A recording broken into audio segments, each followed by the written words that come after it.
friends with me.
Don't blink!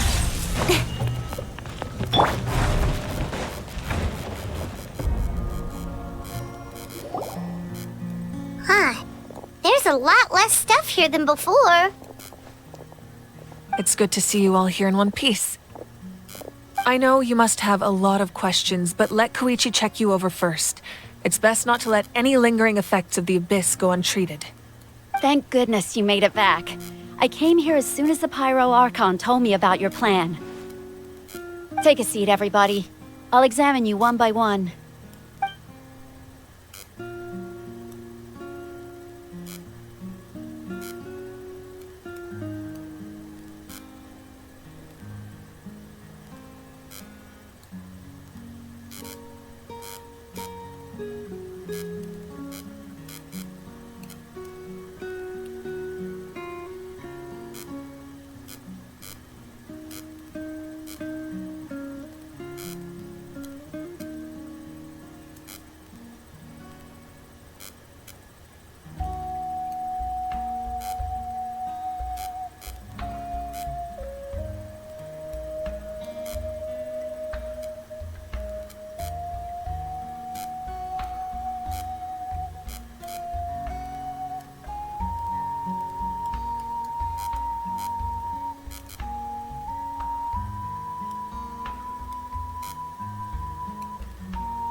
All right, that should do it for now.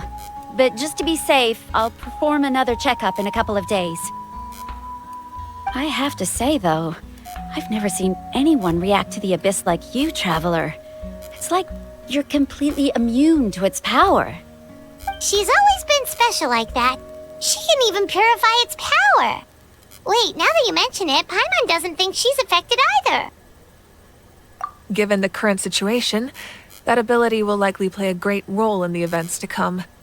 Of course. I still have patients to see, so I'll head out. Thank you, Koichi. All right, all right. We might not see eye to eye, but we both had good intentions. Just give it time.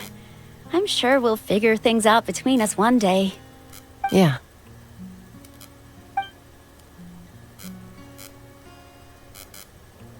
All right. There's so much to discuss, I don't even know where to begin. You've seen it for yourselves now. The devastation in the Night Kingdom. I'll get straight to the point. Natlan is on the verge of destruction. It's very possible our nation has less than a year before total devastation. Huh? No. That can't be true, can it? That's right.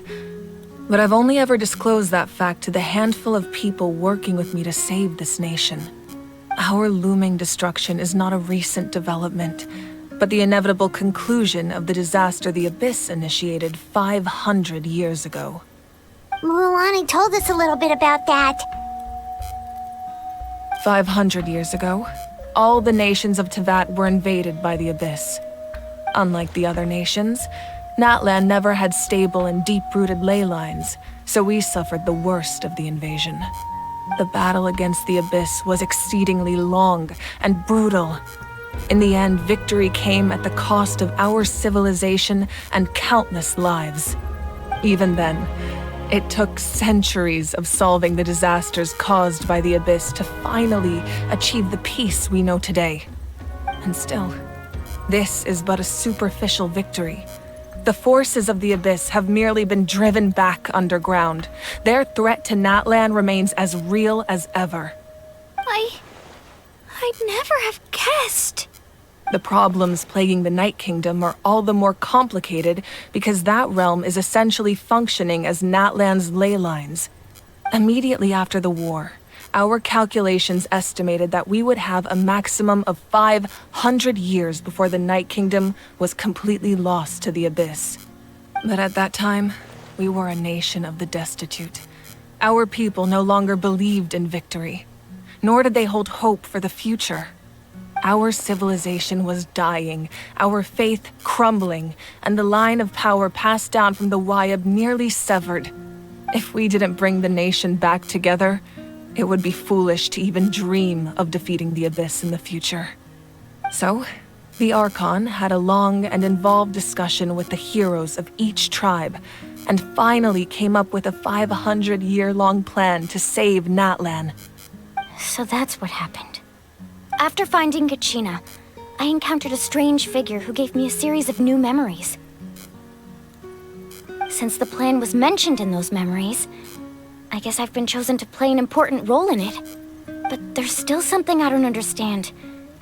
Those memories showed me the Pyro Archon from back then. And it was you. Huh? But that doesn't make any sense! The Pyro Archon is supposed to be human. It's impossible for a human to live that long. That's right. The hardest thing for humans to overcome has always been time, or rather, the natural limitations of our lifespan. A god can extend a human's life by using a certain amount of divine power, or subjecting them to a curse. But, as we all know, Natlan doesn't have gods like that. We can only rely on our own methods. A human life is like a flame destined to be extinguished. 500 years ago, I placed my life within the sacred flame. Only by dying before my time could I have the chance to wake up again. So, in other words, this is your second life? Yes. We only managed to defeat the Abyss all those years ago because the tribes came together as one. If the Natlan of the future was to have a fighting chance, the Pyro Archons that came after the war had to rebuild the decimated tribes. The goal was to reunite the people and restore the strength of each tribe's Wayab. Once a tribe was back to its full strength, the tribe's Wayab would select a hero, indicating the tribe was once again ready for war. The Chosen would then stand by my side in defense of our nation, just like great heroes of old, 500 years ago. So that means I'm one of the Chosen? That's right. You bear the ancient name Umoja, the same one held by the hero from your tribe 500 years ago. It means unity. After your adventure in the Night Kingdom, I trust you've come to fully understand the meaning of that name. So in other words, you always knew who the Wyatt were going to pick from each tribe? Yes. According to the plan, each tribe was supposed to have been fully restored by the time I awoke. But something went wrong along the way. The 6 heroes successfully inherited the ancient names from 500 years ago, but the intel regarding the plan wasn't passed on to them. Once again, it comes down to the deterioration of the Night Kingdom. Communication between the Sacred Flame and the Wyab has been blocked. Just like how the Ode of Resurrection failed to bring Kachina back. Exactly. It's just another tactic the Abyss is using against us. The Abyss may not possess intelligence, but its methods certainly aren't easy to counter. If we want to unblock that information from being passed on, my presence alone isn't enough. The ancient name-bearer must establish a greater connection to their name.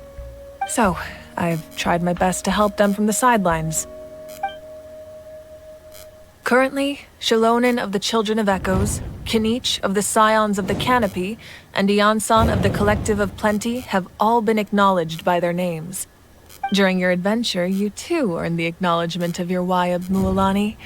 In the process, you gained the memories stored within your name.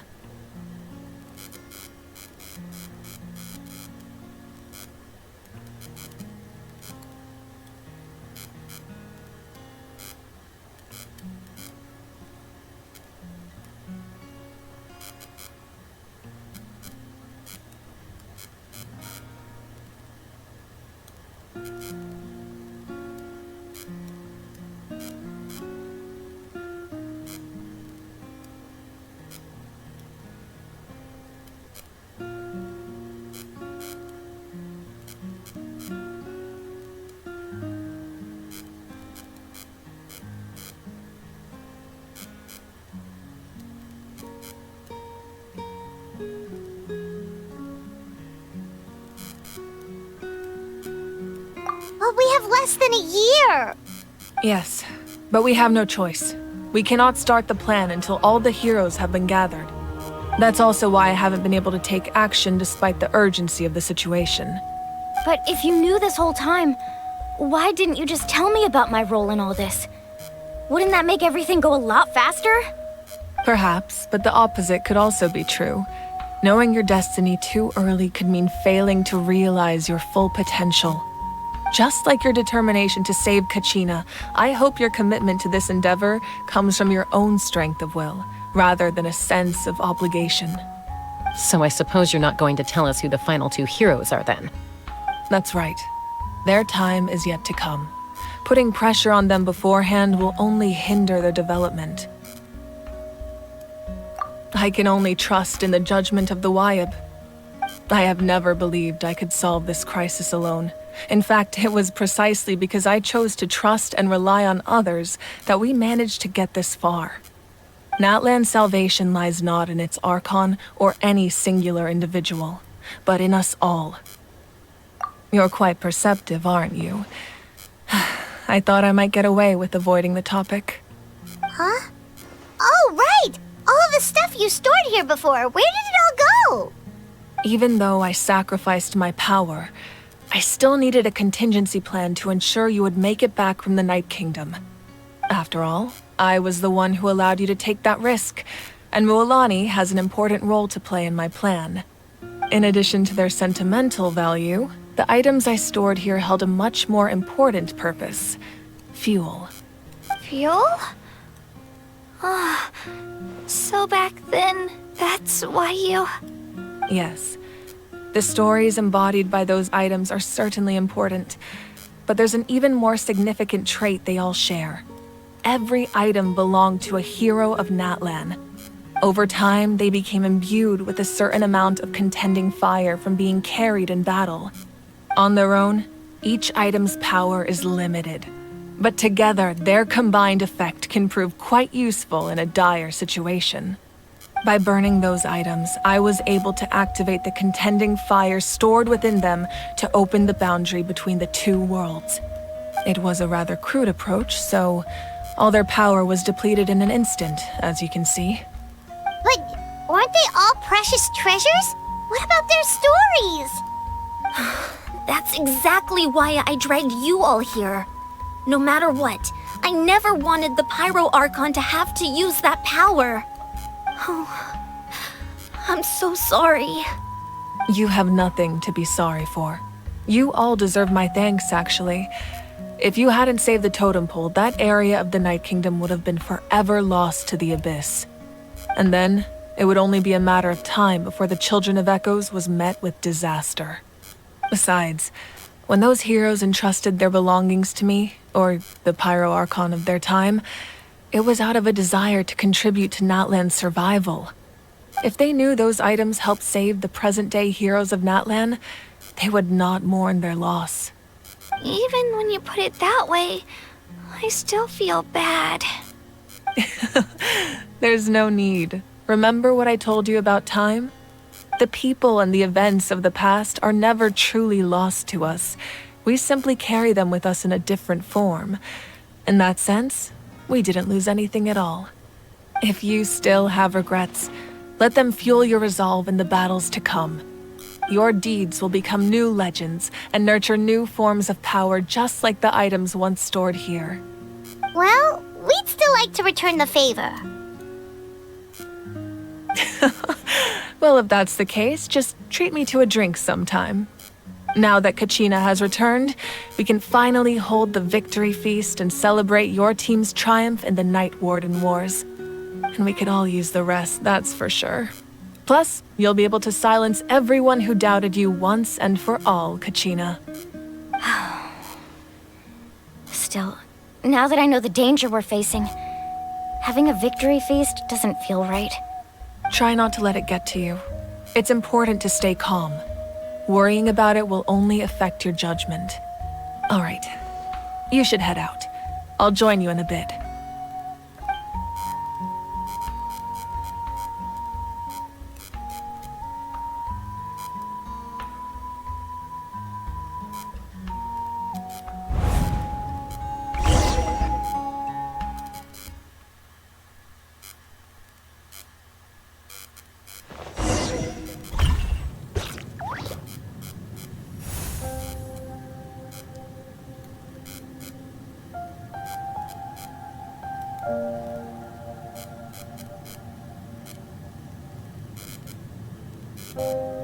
When I was young, I used to sit by the hot springs and listen to the stories of warriors from all over Natlan. They attract people from all walks of life. Friends come easy here, no matter what tribe you're from. The people of the springs have never claimed the hot springs as their own private property. They are there to bring all hot spring buddies together. It's been really nice, seeing the children of my tribe get older. It's helped me gradually understand the true value of the springs. I've witnessed their energy, their determination, their absolute passion for life. Even when they cause trouble, I never managed to hold on to my anger for long. It's unbelievable how quickly they worm their way back into my good graces. I'm certain Mualani will become a great warrior when she grows up. She possesses infinite potential. I can see it. One day, when I'm no longer in fighting form, I'll come here and tell stories to all the children, just like those warriors did for me. So you better get busy, Pyro Archon, or I'll end up running out of stories.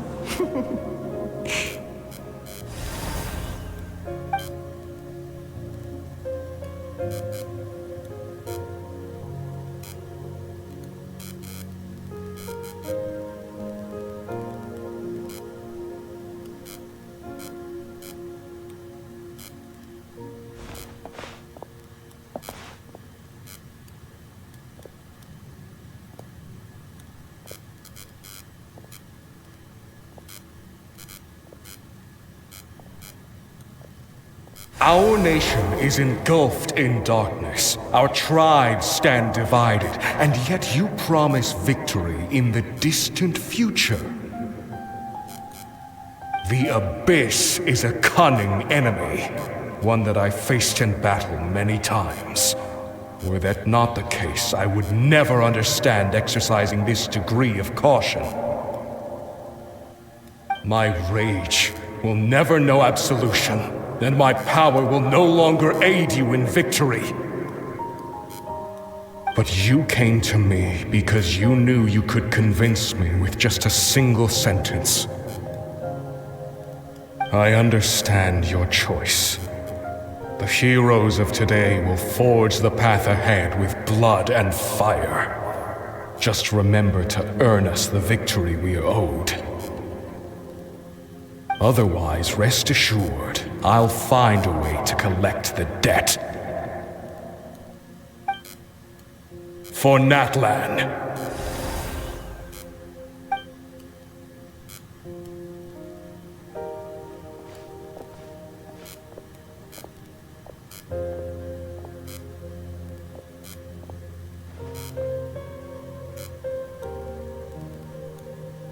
So, you're gonna head 500 years in the future to serve as the Pyro Archon again? But what about the you from right now? You're just gonna die. You can't ask her those questions and expect her to answer, my dear. The decision is hers to make, and she deserves our support. We will do everything we can to rebuild the tribes. Don't you worry. Even across time, we will all do our part to fight for Natlan's future. Yeah, Mom's right. We'll always believe in you, sis.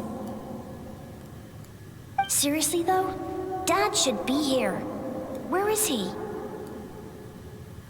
I imagine he didn't know what to say, so he chose not to come at all. Don't take it to heart, my dear. That's just who he is. Just remember, no matter what happens in the future, we will always love you.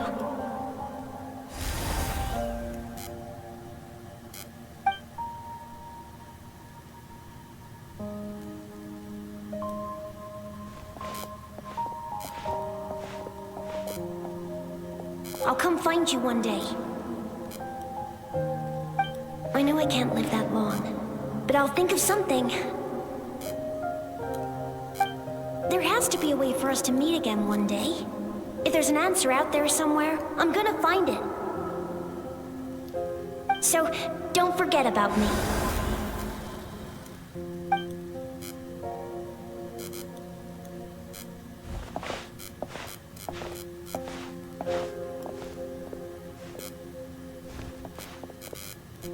If that's your decision, then you have my full support, Archon. May our children live to see such a lovely son. For Natlan! No one fights alone.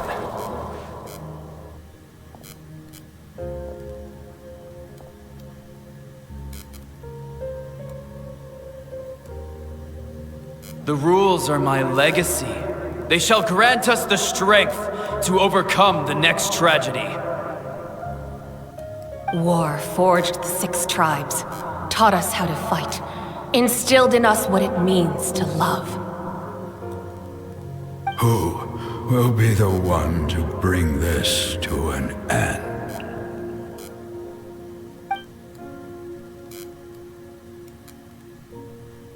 We are the inheritors of memory and legend. Those who grew alongside sun and wind. Those who forged our own destiny and future. That is Natlan's fire. The lifeblood of our nation.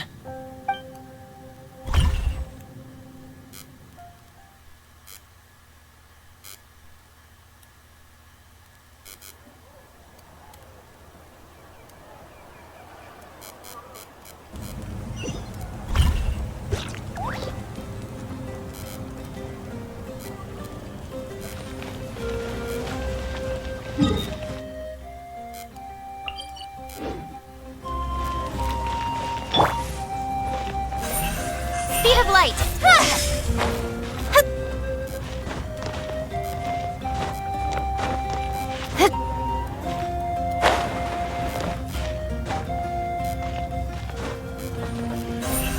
Incoming. Hey!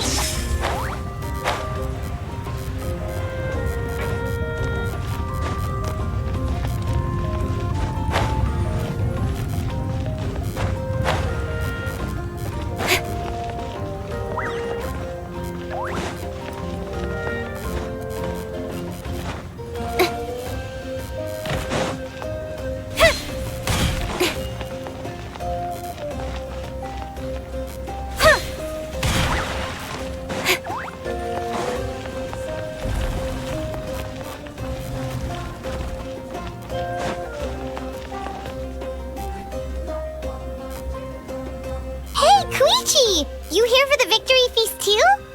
Oh, no. I knew Chaska would be here, so I just came to deliver some medicine. I was about to leave, actually. It's not that I don't want to celebrate Kachina and the others. I'm so glad she made it back. It's just... Well, I'll make things awkward if I'm around my sister right now. Ah, well, you two had a fight, so Paimon can understand. She didn't cause any trouble during your trip, right? Yeah, she was super helpful. She gave us a lot of useful information about the Abyss. That's good. That's all I needed to know. Is there a reason you asked? You were pretty outspoken when we first met, but now it's like you're holding something back. Maybe it seemed unreasonable, picking that fight with her before you left, but I did it for a reason. Her impulse to fight is extremely strong. Her mental strength helps her rein it in, but she still loses control sometimes. I had no idea what you might face in the Night Kingdom, so I didn't want to take any chances. So what you're saying is... Okay, so maybe it sounds a little stupid, but it works pretty well. It helps her keep her cool for a little while, at least. Anyway, I'm just glad you were able to make it back safe and sound. That's all I wanted. But do you really have to go that far? Can't you just talk it out? No way. Chaska never opens up about her own pain, especially to her family. She can't learn about this, or it'll be even harder to help her.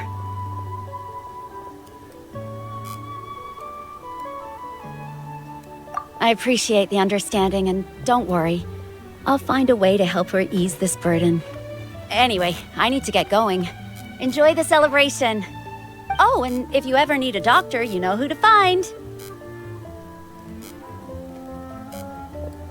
Huh. Who would have thought there was a deeper reason behind their arguing? In the end, it's all the Abyss's fault. Paimon's had enough of them.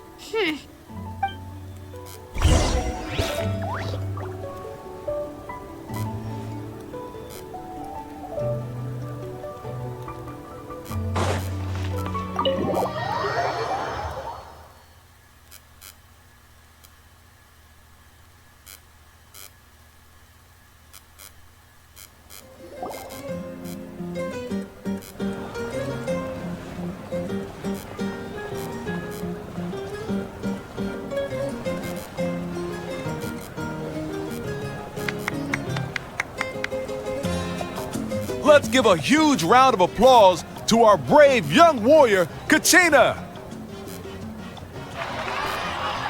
Woohoo! Well done, Kachina! Thank you, everyone! I'm so glad I finally made it! I always knew you could do it! With so much potential at your age, you have a great future ahead of you. You're one to talk. Don't think I didn't know you were the first person to abandon your team. I'll be dealing with you when we get back. I had no choice. My friend invited me. I couldn't just say no. Oh, really? So you weren't just trying to get ahead in the first round? I wasn't, I swear. I just happened to find that bearer injured in the wild, so I stopped to bandage his wounds.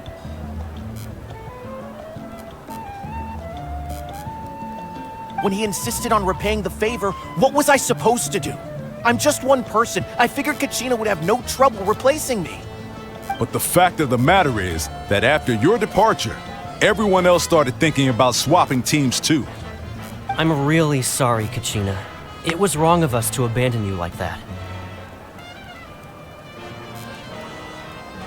It's amazing that you still made it all the way through to the Night Warden Wars. That's the highest honor. So, what about you guys? Did you make it far? Our team captain drank too much the night before the competition and turned up late to the stadium on the day. We got disqualified.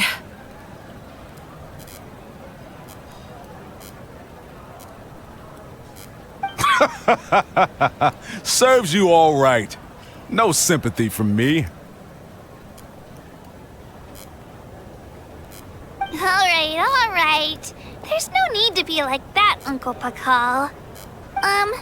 Dear friends, I'd like to say a few words. Firstly, I'm grateful to my friends and our great Archon for helping to bring me back.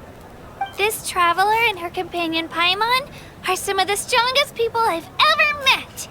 If they were allowed to participate in the pilgrimage, I have no doubt that they'd win the whole thing. They've agreed to let me learn from them. With their help, I believe I can become even stronger still. And let's not forget my good friends, Moalani, Chaska, Kanich, and Ayan-san. They all helped the Traveler and Paimon figure out a way to bring me back from the Night Kingdom. They too deserve to be called our heroes, so please give another round of applause for them. Thank you so much! Well said! I'll drink to that. How does it feel being a hero, Kachina? To be honest, it's a bit overwhelming. It all just feels so surreal. Well, you better get used to it! Next up, undefeated champion!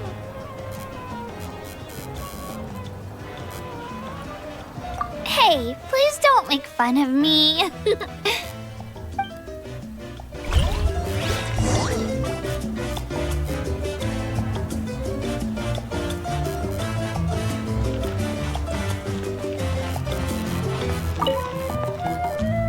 Ah, you're here. Have some fruit juice. I got it specially for you two. How did you know? That's Paimon's favorite! You look like you've still got questions. Ask away.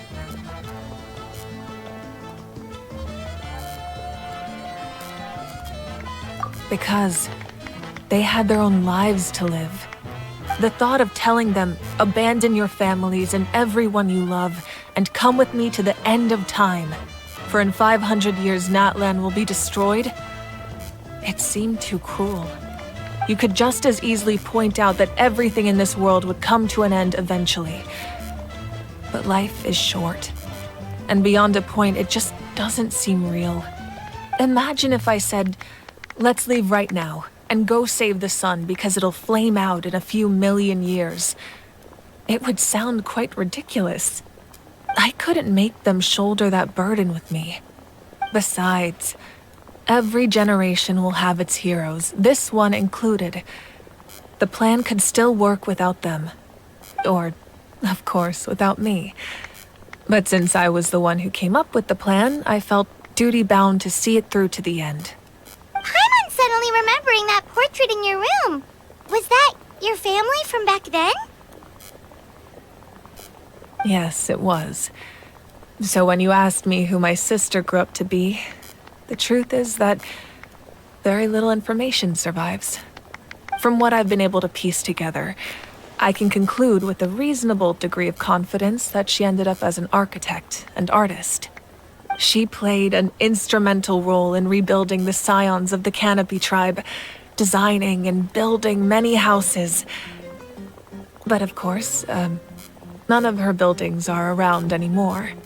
Still, it was an impressive achievement, and I'm very proud of her.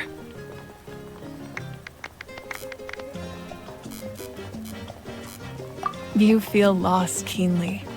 It seems to stir up feelings of regret in you.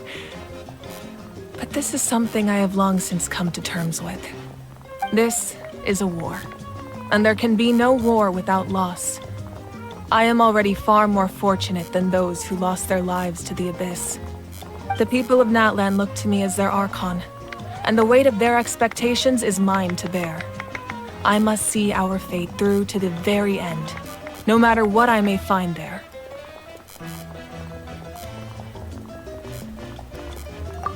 Yeah, doesn't that mean the way everything ends has already been written, including your plan? I suppose, but so what? Don't forget, time takes many forms. The past, present, and future coexist, and all are equally important. Even if the future ends in destruction, there's still no reason to give up on the here and now. And it's precisely because we humans cannot know our fate that we will never give up on our struggle. This is a pivotal moment. We are still 2 heroes short. Well, 3 to be precise. There's one further hero who I'm hoping to get on my side, whatever it takes. Your resistance to the corrupting power of the Abyss is truly remarkable. It would easily make you an all-important figure in the upcoming battle. If you agree to join us, you will not only gain my full support in your journey, but I will also forge a brand new ancient name for you. Ancient names can be forged? They can. Several strict conditions must be met, but if they couldn't be forged at all, then the number of them in circulation would have long dwindled to 0. Possessing an ancient name would mean that your adventures in Natlan are recorded in full. Your stories would be remembered by our people for all the years to come. The Ode of Resurrection may have temporarily lost its power, but still, take this as my personal guarantee that I shall never let you fall. Just like in the Night Kingdom, I will be there for you. That is a promise I will fulfill at all costs. This nation always honors its heroes. Yeah, we can't just ignore the situation here. Wonderful. Then I'll reach out to Shilonen right away. She's the one who will forge the name. We've never forged an ancient name for an Outlander before, but I trust she'll find a way.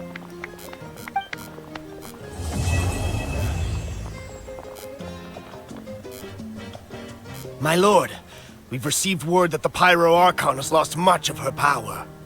Although your injury complicates things, this is most certainly the opportune time to seize the Gnosis. Victory and defeat are rules, not outcomes. I have never taken advantage of an opponent in a time of weakness, and I don't intend to start now. As for you, I must confess, I did not expect that little trick of yours to save the day. No matter how dense the fog, as long as the sun remains, we cannot turn day into night. She could have dispelled it. She simply chose not to. You don't have much time, and you're injured on top of that. What do you plan to do next? I'm beginning to see just how useful you may turn out to be. You heard something from here, didn't you?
speed of light.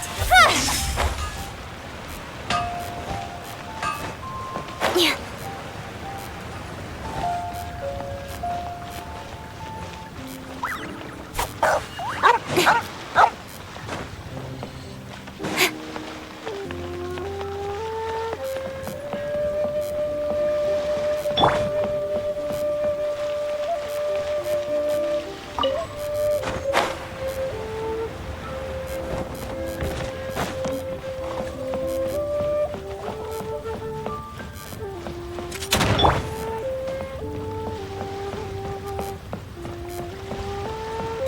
Incoming.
Stop right there!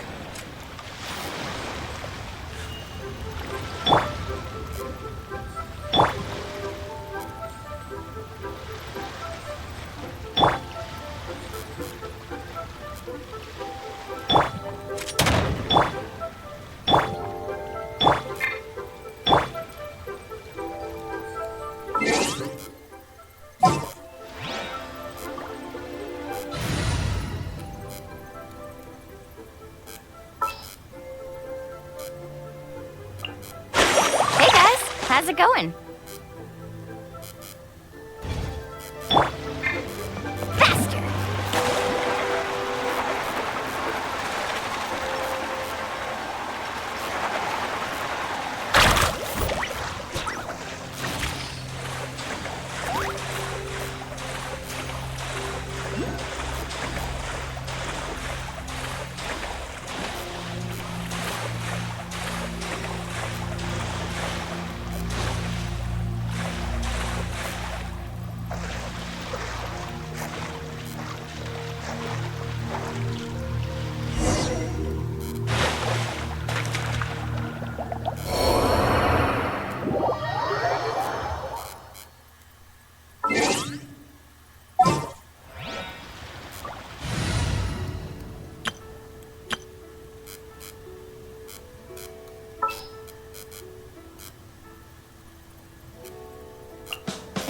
Armed and ready.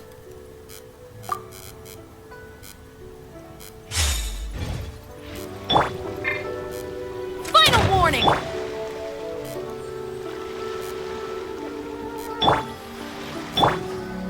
Dodge this!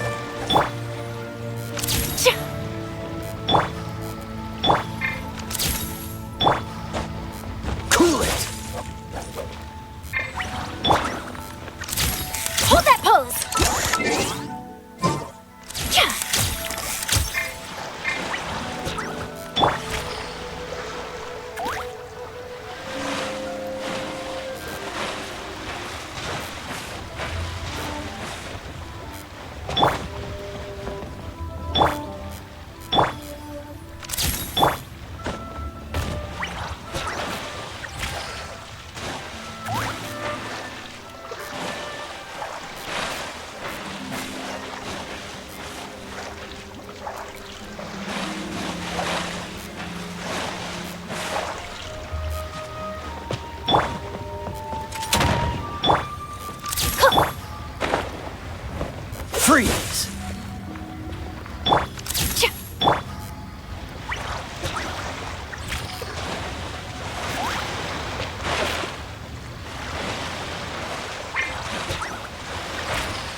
this!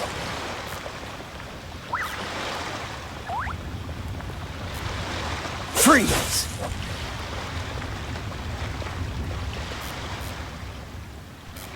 Cool it! Let's ride!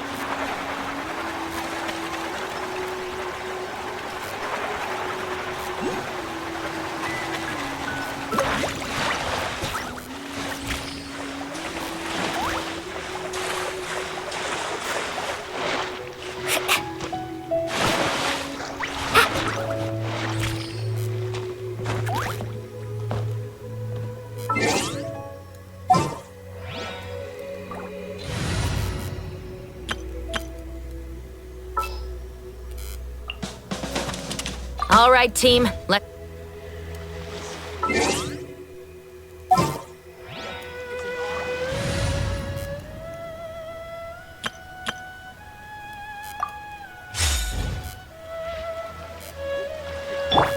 Drop your weapon!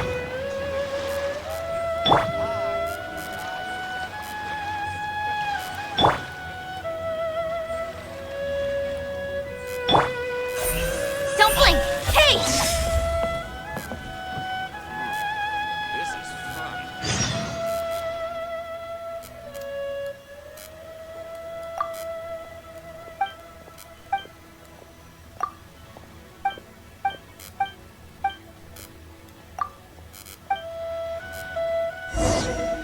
Life is short, so eat, drink, and be merry.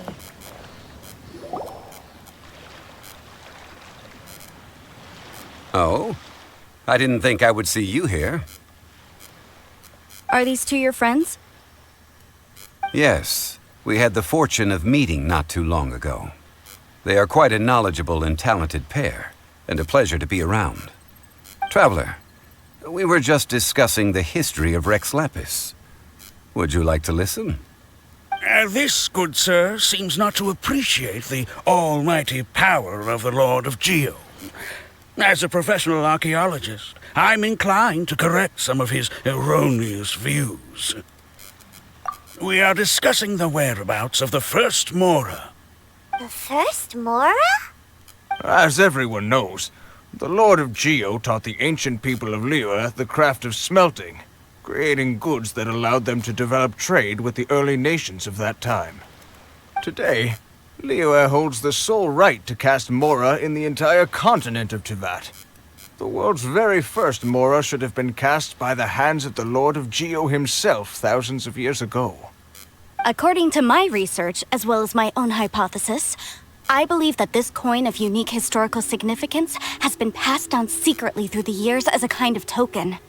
For example, perhaps the Qixing who control the Liyue use it in some kind of unknown ceremony they hold when they come to power. No. My research indicates that the first Mora coin is not such a simple thing. Mora is a catalyst. This we all know. Even today, Mora is used in the mystic arts for its curious properties of weapon enhancement. The world's first Mora would no doubt possess the strongest power. My next historical treatise will boldly expound on the newest findings from my intense decade-long research. That is, that the Lord of Geo used this original Mora as a catalyst to enhance a dagger and a sword. A dagger and a sword? Well, buy the book when it comes out to read the full story. For now, I will only reveal this. The one who finds the dagger shall become supreme in Liyue, and the one who finds the sword may be crowned Liyue's sovereign. I can't say I agree. Let us not speak of the authenticity of the dagger and sword first. But Mora and money came about simply because they are a convenient measure of a contract's value. Rex Lapis just meant for Mora to serve as a catalyst for people to exchange and trade. The world's first Mora is probably just an ordinary coin created by Rex Lapis. As for its fate, the same as all Mora, I suspect. It was simply spent somewhere. I think that Mr. Hanshua's hypothesis seems reasonable. Mr. Zhongli's argument, on the other hand, lacks any evidence. How can you so easily dismiss the Lord of Geo's profound foresight? No, I am not debating right or wrong. I am simply stating a fact. Enough! Do you think you understand the Lord of Geo more than me?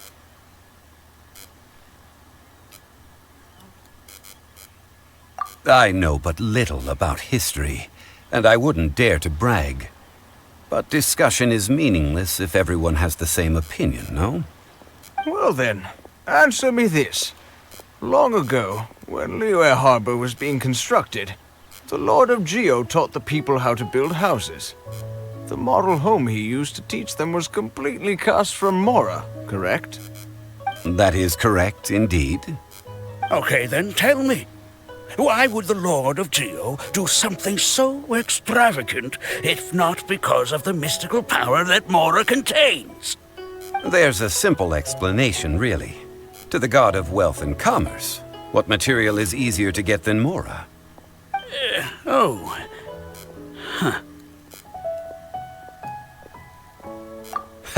I mean, I am talking about Rex Lapis. Excuse me, sir. I have some questions about archaeology. Can we find somewhere quiet to chat? I mean, if it's okay with you. Oh, it's no problem at all. But may my friend accompany us? Perhaps they could be of some help.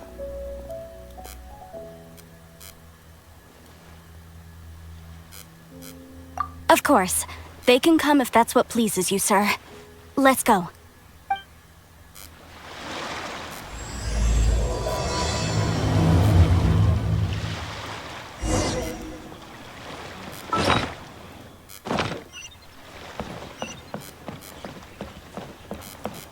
Stop right there! Speed of light! What I'm about to say is a bit disrespectful of the Lord of Geo and would draw a lot of angry looks. So it's best to discuss this somewhere quiet. Your argument just now exhibited acuteness of speech and thought. Most importantly, you don't fall for the boasting and acting of the others. You remain objective. So I have a question for you. Perhaps you will answer differently from other scholars. Do you think that all the gods that the Geo Archon killed were evil? Let's not analyze it in terms of good versus evil. Rex Lapis placed great importance on the integrity of contracts. So any gods he killed certainly must have broken some kind of contract. Right! The Lord of Geo wouldn't kill the innocent. But when I was doing some research, I learned about the legend of the god of salt. The god of salt, Havria, was a very kind god, but she encountered Morax one day in battle. Morax used a rather underhanded trick to assassinate her. What? No way! This bit of history is a long story. But you may not like the truth when you hear it. Don't worry, please tell me what you know. This event, I've already searched for answers for a long time.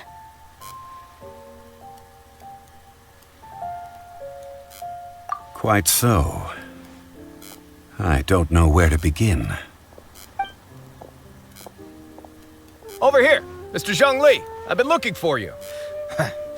So you're over here all this time. Put down your weapon and stay back. Otherwise, Paimon's reporting you to the Millilith. First of all, I'm not holding a weapon. There's no need to overreact now. I'm simply an archaeological researcher from Snezhnaya. I'm not here for trouble. The Fatui say that every time. But this time, I registered with the Liyue Ministry of Civil Affairs. I could show you the official documentation if you want to see it. I will be conducting an archaeological survey here, the results of which will all be shared with the ministry. I heard that Wangsheng Funeral Parlor had a consultant named Zhang Li, with immense knowledge of ancient history and archaeology. So I paid Wangsheng Funeral Parlor a handsome amount to hire Zhang Li as my own consultant while I'm in town. So you mean to say that this is work for the Wangsheng Funeral Parlor, yes?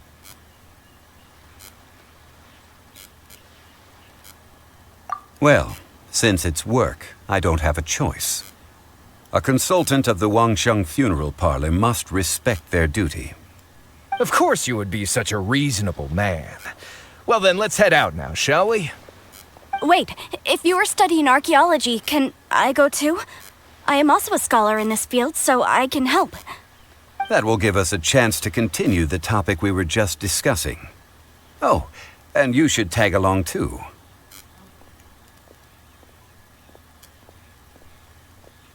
This experience may be of help to you on your future adventures. It is a story from before the rise of the Seven. Although the god of salt has already perished, it will still be a meaningful experience for your journey. Wait. This is an archaeological expedition, not a tour group. That's too many people. But this friend of mine has a treasure-finding talent, surpassed by no one. It will surely be of great help to us.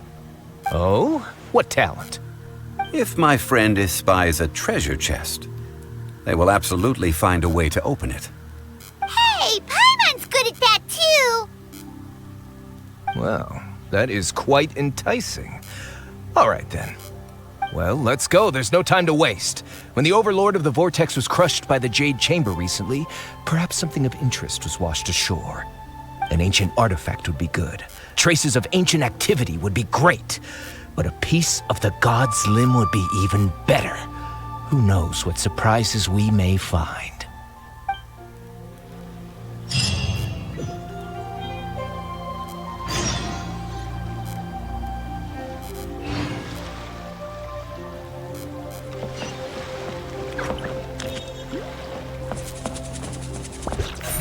Don't blink!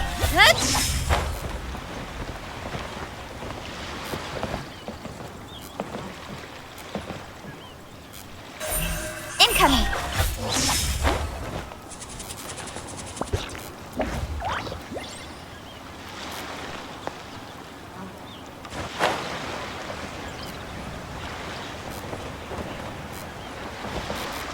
Life is short, so eat. Speed of light! Hey!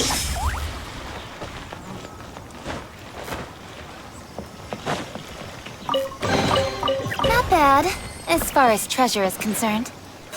Incoming!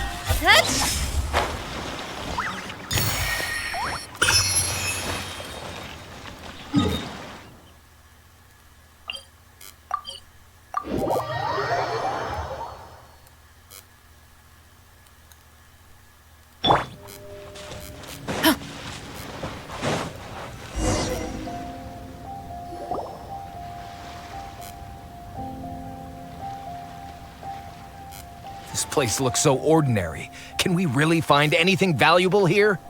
Huh? Paimon thinks it looks really grand. I don't mean the scenery, but rather that there should be something out of the ordinary. A big battle did just occur and all, and I don't even know where to begin looking here. Guyan Stone Forest is actually the perfect place to be, if you wish to learn about the gods or the history of the Archon War. Legend has it that Rex Lapis threw spears made of large rock into the sea here, piercing and crushing the Overlord of the Vortex.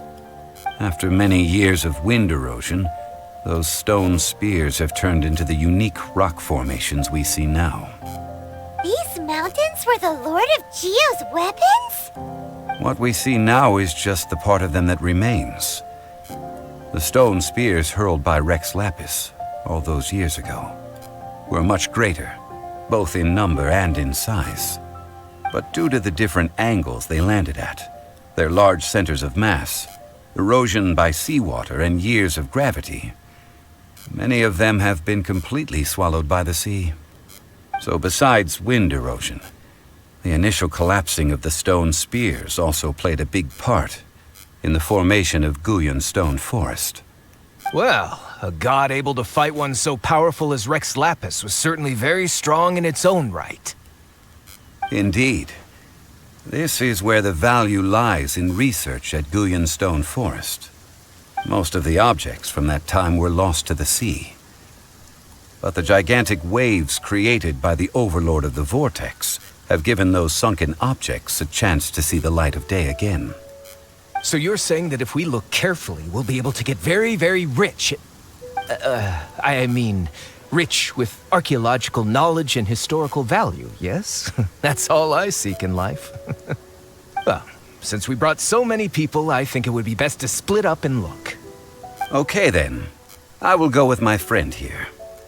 Although I have a smattering of knowledge in various disciplines, when it comes to archaeology, I can't compete with the expert here. Huh? Me? What's the matter? This is your profession. Why are you so surprised? I get it. I'll escort him then. Okay. If we find anything valuable or rare, let's meet on the shore opposite from here.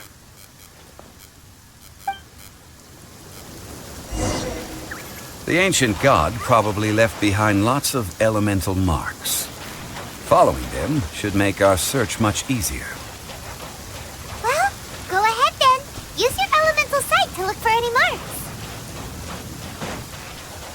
Warning.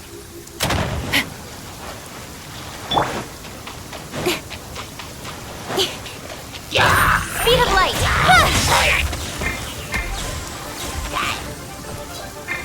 Propagate! Ha! Coming at ya!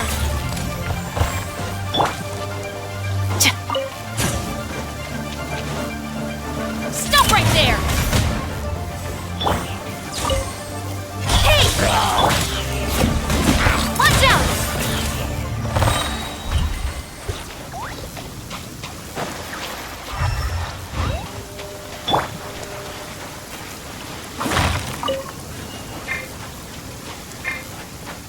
Final warning.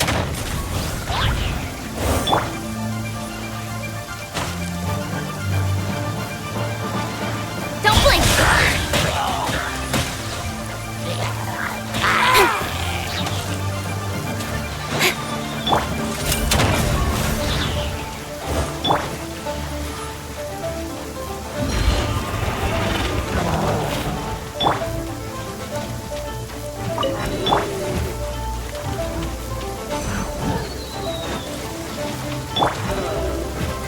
Stop right there.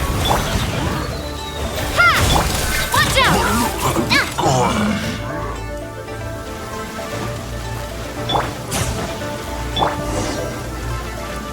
Incoming! Ha! Hey there! Why are there enemies here? Guyan Stone Forest is a place where a god was defeated, and its remnants still affect the area to this day.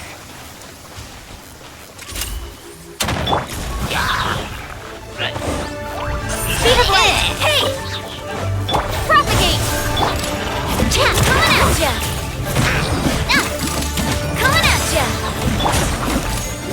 Incoming! Ha! Hip!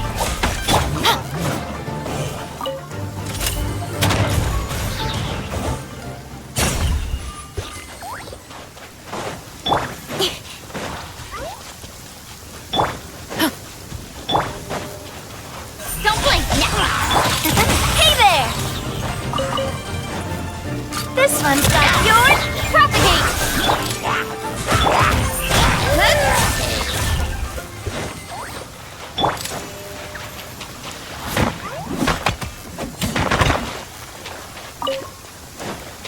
Coming at ya! Hey! Ha!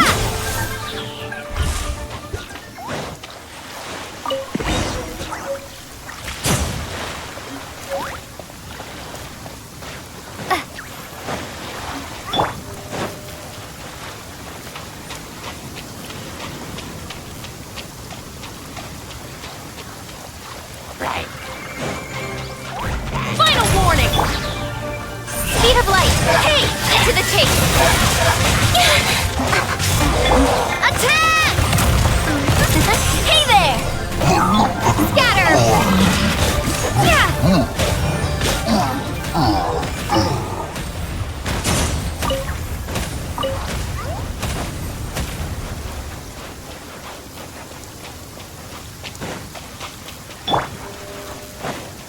Drop your weapons.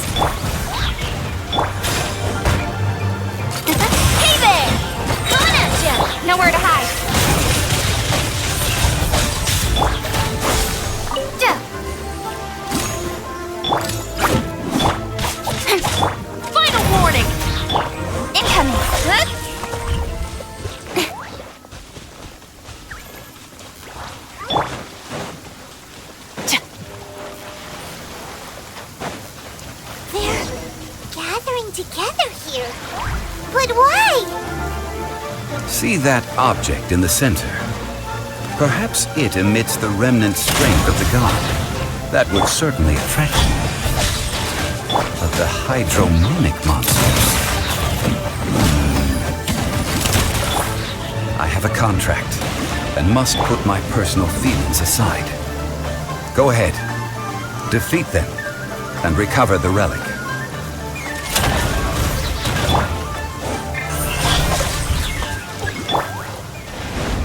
Propagate! Spring forth! Cut to the chase! Incoming! It's just a stone slab, but its design is quite unique. This should be enough to garner some information. Let's head back.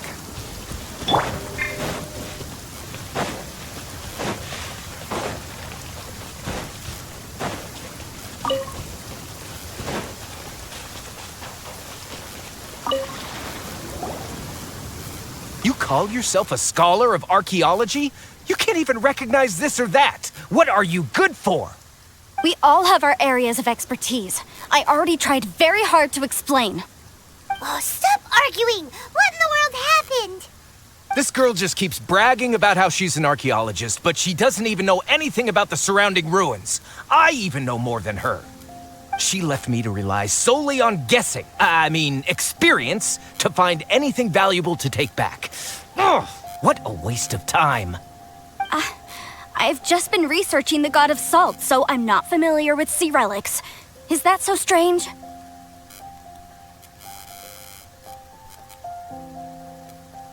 And you kept asking about how much Mora everything is worth. Can the value of relics only be measured in Mora? Isn't measuring their value in Mora the easiest way? This also matches the traditions of Liyue, does it not? Now, calm down. No need to make a fuss. We were able to bring back some intriguing objects. Let's have a look. Oh, what a shame.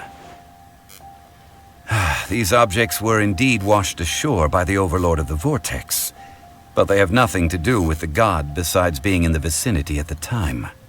The stone slab we found, however, has a mysterious pattern and faint aura of divine power. Perhaps it will be useful for research purposes. Quick, give it to me.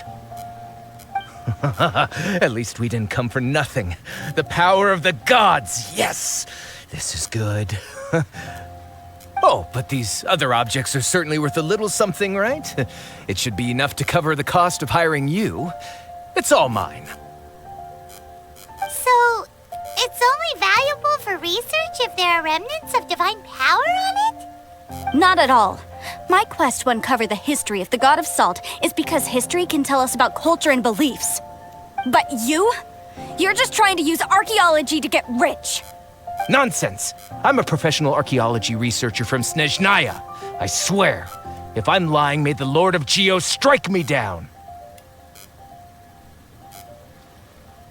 Oh, by the way, you probably don't want to sell that teacup. Oh? Why's that? That's not an ancient teacup. It's part of Ningguang's collection. It must have fallen here along with the Jade Chamber. So unless you want to mess with the Qixing... Ah, I see. What a shame. It was of such high quality, too. See? You do want to sell these objects! But, so what? Why can't I pursue wealth both intellectual and material? Don't be so simple-minded. All right, then. No need to stay here any longer. I'm rather quite intrigued by the God of Salt, too, actually. Let's go to Saltarai next.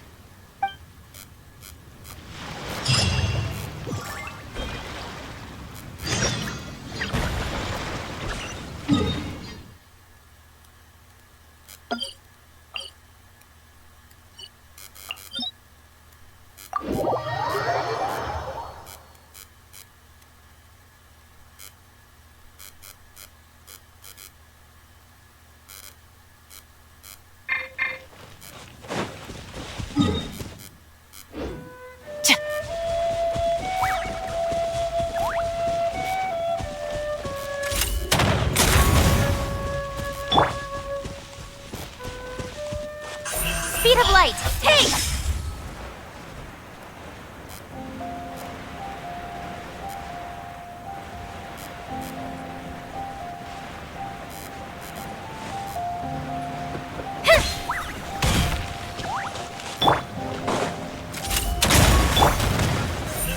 Incoming! I heard that Salterai was once the home of the god of Salt's people. Therefore, there's sure to be loads of valuable relics nearby. According to legend, the people of the god of Salt, Havria, enjoyed prosperous lives under her protection. But this legend has been around for ages. With the countless scrap collectors and treasure hoarders in the area, there probably aren't many valuable things left here. Oh, good. That's just great. If I knew it was picked this clean before, I wouldn't have come. About that, I know there's a ruin deep in this cave here. It's related to the god of Salt, which is actually how the area originally got its name of Salterai. However, the ruin entrance has been sealed by a mysterious power. Nobody has been able to break the seal. I found a mechanism that seemed to be related to the seal, but when I undid the mechanism, the seal wasn't affected at all. So at the moment, the seal's origin and how to break it are very important topics in my research on the god of Salt. I don't know, there's no concrete evidence, but I'm pretty sure the seal is meant to hide some kind of long-forgotten truth. The god of Salt was a benevolent god, adored by the people, not to mention powerful. She wouldn't have any kind of shameful secrets to hide. So, the one who wants to hide some truth is very possibly her killer, Morax. This doesn't sound like something the Lord of Geo would do, though. Who cares about all that? It sounds like countless treasures of the god of Salt lie within this ruin, just waiting for someone to find them, right? You weren't listening at all, were you? Ugh. Even if there's a mountain of treasures inside, nobody can get in if the seal isn't broken. Ah, but we have the illustrious Mr. Zhongli with us. He looks like he knows just about everything. A little seal shouldn't be any trouble for him. This seal seems to be quite ancient. Even Mr. Zhongli may not know all of its secrets. I may know something about it. What? Over the years, I've heard various rumors with bits of knowledge about seals. Although their references seem rather disorderly, they do in fact contain the secret to breaking seals. Let's go take a look at the mechanism Miss Wanyan just mentioned. Okay, since Mr. Zhongli says so, follow me then.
Here it is.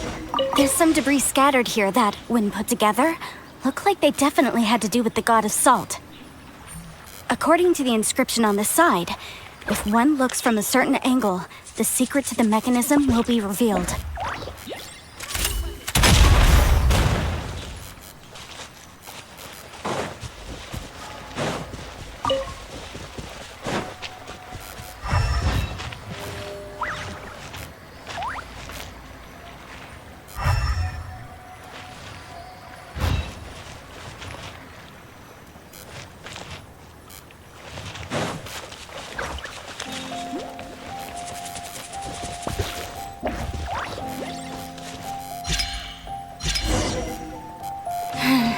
See that?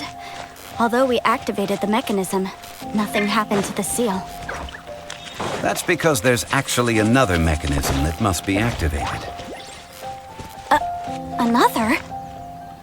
Let me lead the way from here.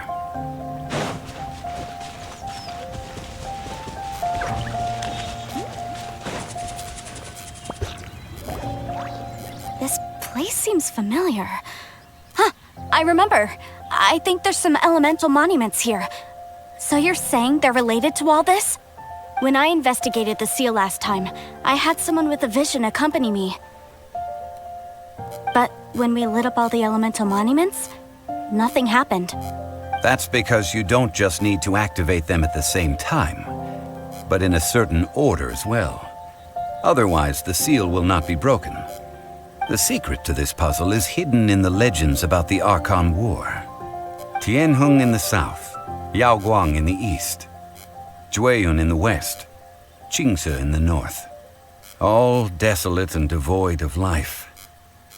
Liyue is vast, yet even one haven is hard to find.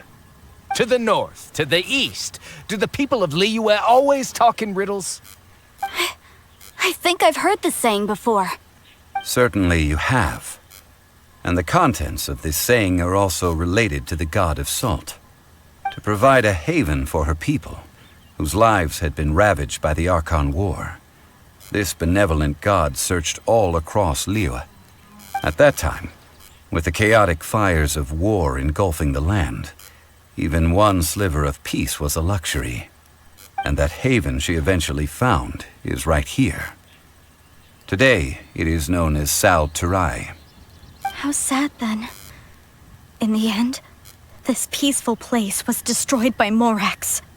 Okay, enough with these ancient stories. Now that we have the clue, hurry up and break the seal. Whatever happened doesn't matter as long as we can get inside that ruin. Tianheng in the south, Yaoguang in the east, Jueyun in the west, Qingce in the north. With this clue, you should be able to solve the puzzle.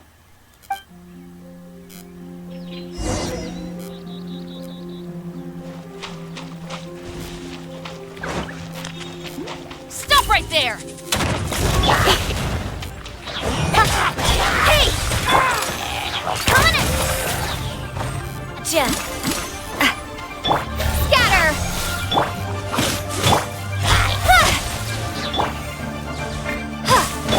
Final warning! Watch out!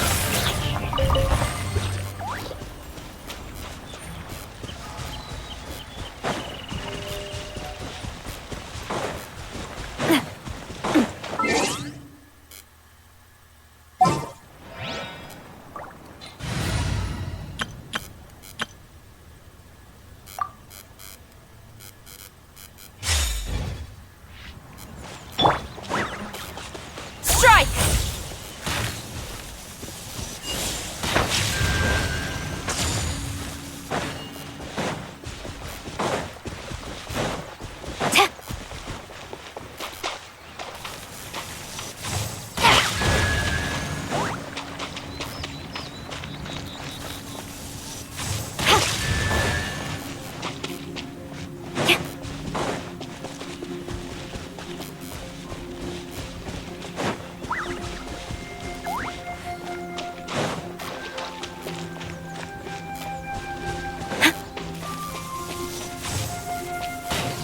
Tianheng in the south, Yaoguang in the east, Jueyun in the west, Qingce in the north. The directions are the clue.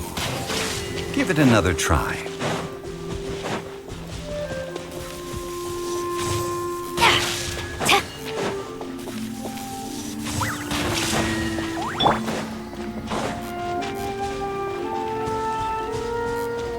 You're in for a little Tianheng in the south, Yaoguang in the east, Jueyun in the west, Qingce in the north. The directions are the clue. Give it another try.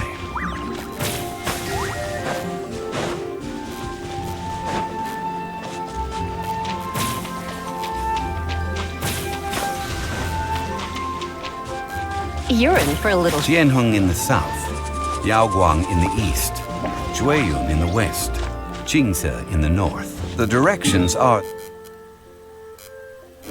the clue. Give it another try.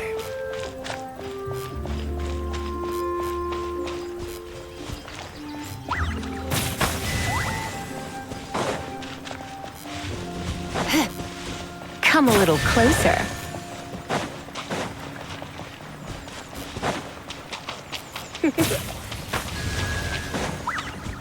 Come a little closer. Look! The seal really was broken! Mr. Zhongli is indeed quite remarkable. It was nothing, really. Now, it's time that people learn the hidden truth lost to...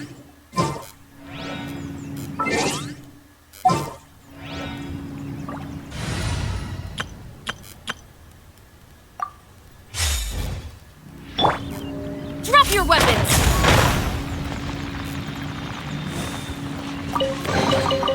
Look what we have here.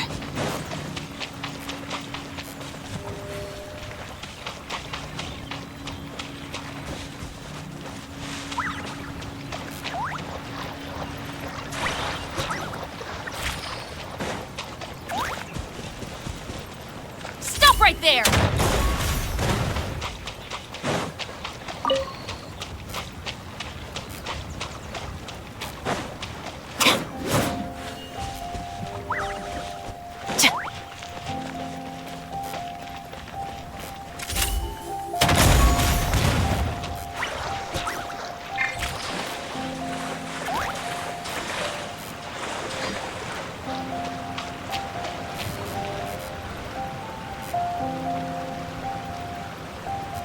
Before entering the ruin, I have a proposal that will help us prevent the kind of senseless arguing between you two that we saw at Guyenstone Forest. Okay. What is it? I propose you to agree upon a contract, stipulating that we alternate who gets claim to each treasure we encounter, with only one object permitted per claim. To show my sincerity, I won't be taking any treasure. This will just be between you all. Hey! Don't pass an opportunity like this up so easily! I don't agree. I mean, you want me to split the treasure with this amateur archaeologist? No, absolutely not. I don't agree either. He will only defile the precious relics left behind by the god of salt. I can't accept this. Well then, if the contract is not agreed upon, I will no longer serve as your consultant on this expedition. You will have to rely on your own experience to find whatever treasures are hidden in this ruin, as well as traps. You have the audacity to demand this. Okay then. Even half of the treasure in the long-sealed ruin of the God of Salt should be enough to make a fortune. If you want me to agree upon this contract, so be it. I just have one request, Mr. Zhongli. If we discover the truth behind the God of Salt, you must judge it fairly, even if the truth harms Morax's image. I can accept this arrangement. Well then, let's go.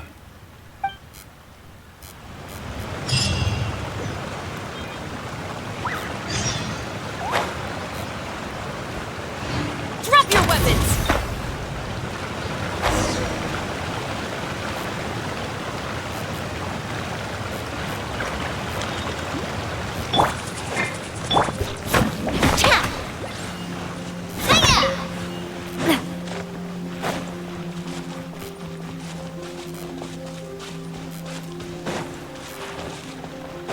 This one's got your name on it! This one's got your name on it!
Are these statues?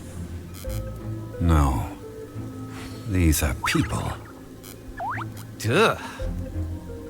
They were probably followers of the god of salt. How did they become this way? What in the world is hidden deep in this ruin?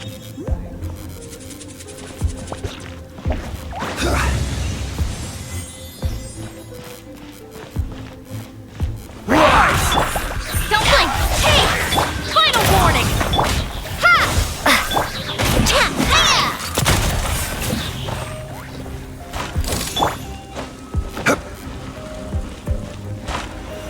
Stabilize!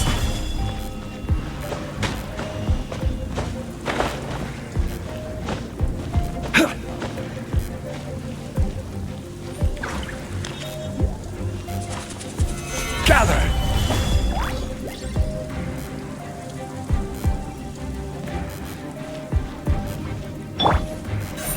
Speed of light!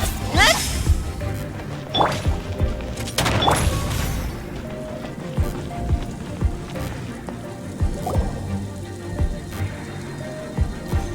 Look at this! It's filled halfway with salt. Just looks like a fancy salt holder. Seems like the god of salt was a god lacking in treasures. According to my knowledge, it's no ordinary vessel. Although it is only half full, it is also forever half full. That is to say, it is bottomless. What? You're saying that even if I pour the salt out, the amount inside won't change? Exactly. Able to produce endless salt. The god of salt is powerful indeed. Finally, after all that effort, I've found precious treasure. I claim this as mine. I just need to pour the endless salt into 1,000 or 10,000 bags. I can sell it and make a fortune. Hey, how can you use a relic of the god of salt for such a shallow pursuit? If Mr. Clement wants this salt chalice, then the next object we find will belong to Miss Wanyan, according to the contract agreed upon. Of course, as we agreed. But how can anything be worth more than this rare find? Since we have a contract, it's no use for me to fight with him. Then let's move on, shall we?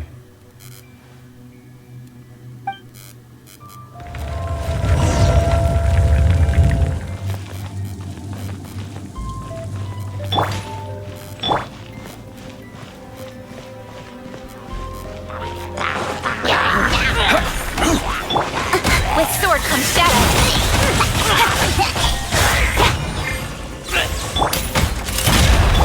Scatter!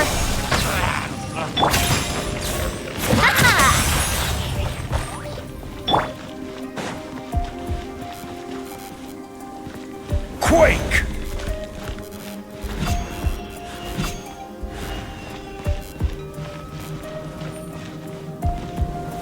Stabilize!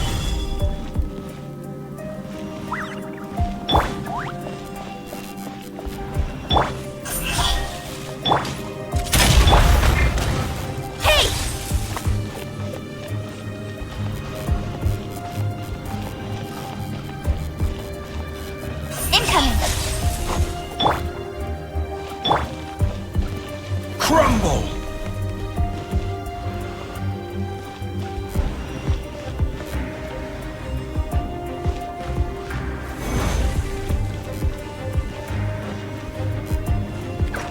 Rise!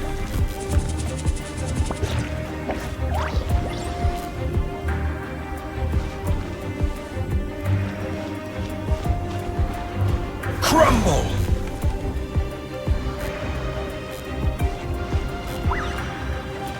Rise! Crumble!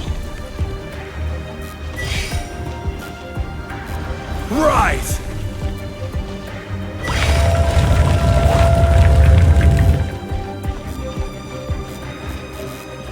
Crumble! Rise!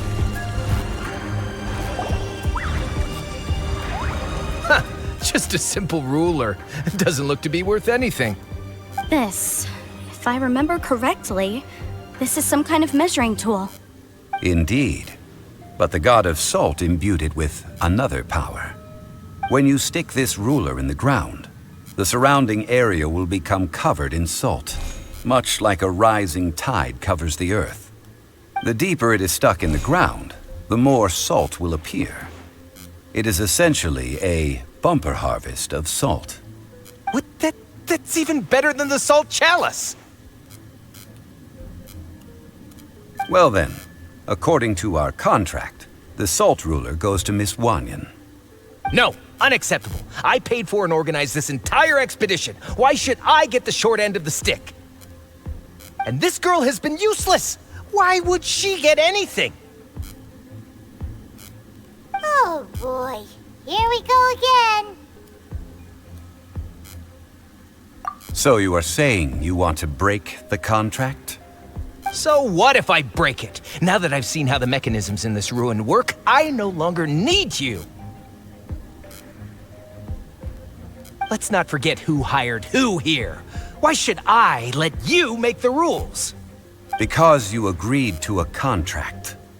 Rex Lapis once said, "Ones who break their contracts shall suffer the wrath of the rock." That is one of your Liyue gods. I am from Snezhnaya. I will suffer the wrath of the rock. You may find it rather unpleasant. Pay your dues. Crumble. Order guide you. Quake. Drop your weapons! Cut to the chase! Don't blink! Propagate! Watch out! So soon. Hey there! Can't run from death. I shall confiscate your treasure as well. You are not worthy to continue any further into the ruin. Leave this place. Oh, darn you! Just you wait.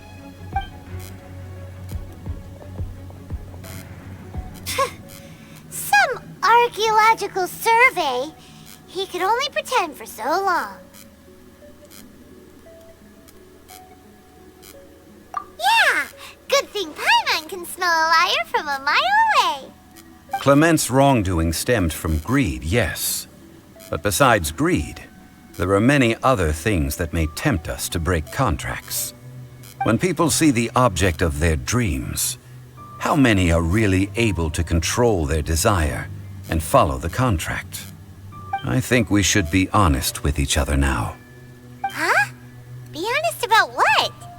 That in truth, not a single member of this archaeological expedition came here for archaeology. Why do you say that? Miss, you lack even the most basic archaeological knowledge, and can recognize naught but a few simple relics.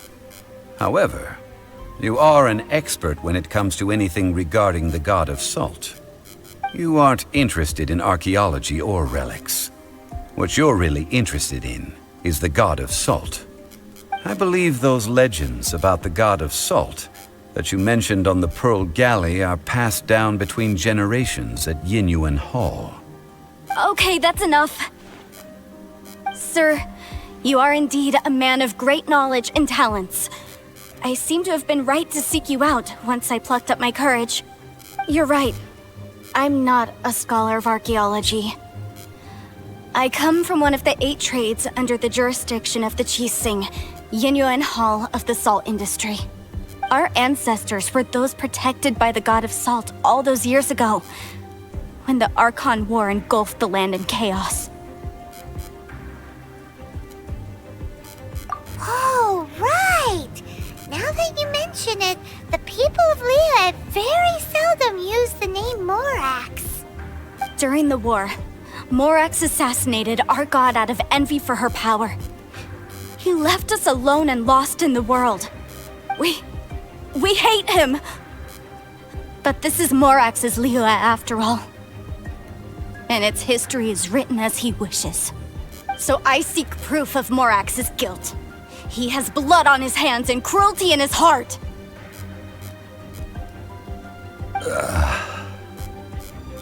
We agreed to a contract that we will face the truth head on, didn't we, Mr. Zhongli? You must judge this history fairly. Naturally, of course. But I must add, Liu is no longer Morax's Liu. Come with me. All the answers you seek lie ahead.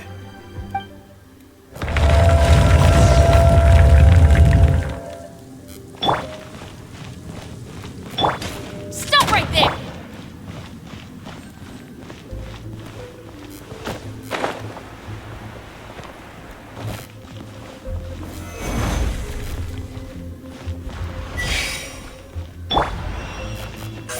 Speed of light! Hey!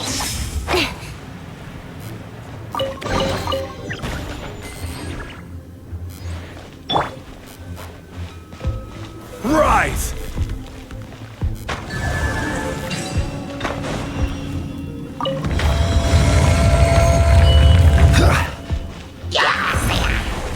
I will have order.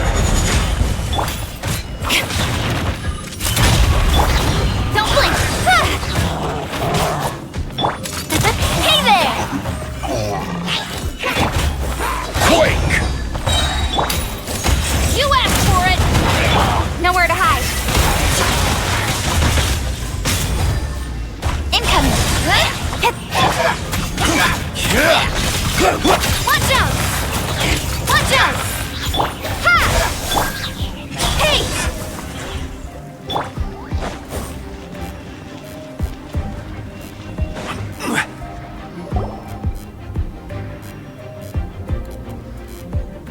This is a sword? Aha! It's a broken sword! This is proof! This proves that the God of Salt had to fight back. Fight back against the evil Morax. But sadly, she was defeated. The power of this sword surely is much greater than that of the Salt Chalice and Salt Ruler. If we can repair the sword, then we can show the world the mighty power of the God of Salt. It does look like something left behind after being defeated in battle. 2 pieces of a broken sword. From an archaeological perspective, these are 2 separate relics. According to the contract, you can only claim one. Why? We were alternating claims to treasure, true. But Clement is no longer here. Yes, but the only one object per claim clause still holds true. You cannot take 2 relics at the same time. This logic! Zhongli, she seems like a good person, and no one is fighting over the treasure. How about you let this one slide, huh? When there's a contract, nothing can be allowed to slide. If the contract is not followed, then it is broken. No! If I only take 1/2, then it can't be repaired, and the power of the God of Salt cannot be restored. No matter what, I must be faithful to her. Even if it breaks the contract, I don't care. So you are already decided? Then there is a price to pay for breaking the contract. Zhongli! That is to say, you consign yourself to suffer the wrath of the rock. That's okay. The God of Salt gave up her life to protect her people. My sacrifice is nothing compared to that. Punish me however you want. Just let me take this proof of my faith. No, you can't hit her! Perhaps that punishment would be easier for her. But as punishment, I will tell you the truth. Huh? The truth? You mean the truth is my punishment? Yes. The truth that I am about to tell you shall be your price to pay for breaking the contract. I'm afraid to say that the God of Salt, Havria, was not the powerful god you imagine her to be. Rather, she was a small and weak god who yielded to all other gods. When it came to war, she lost, never able to win a seat among the seven. What? During the Archon War, the gods of this world used all their strength and cunning to vie for control of Tevat. But Havria instead chose to flee. She thought that by giving up before a fight could start, she could save herself and her people from the war. However, during such a long war, there is no end to the advances of aggressors. After making countless concessions, Havria lost all of her lands, until only one small haven remained. No. No! It can't be so. In her last days, she had not even a single blade to defend her people with. Not even a single blade? Then, this sword... This sword is not a relic belonging to the god of salt, but is instead the murder weapon used to kill her. Murder weapon? No! That's not true! That can't be true! You're trying to test my faith in the god of salt! As I said before, I only state the facts. Preposterous! You are a follower of Morax! Don't try to trick me! Hey! Come back!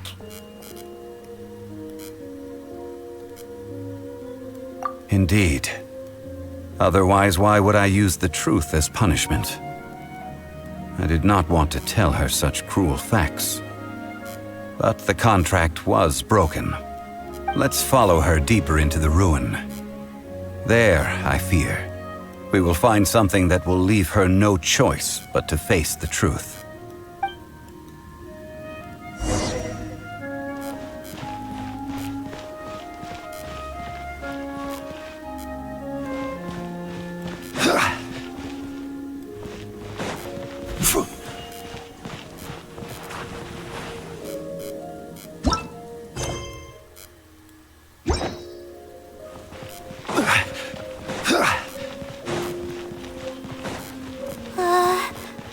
Are these statue thingies running? What will we find ahead? Salt. And betrayal.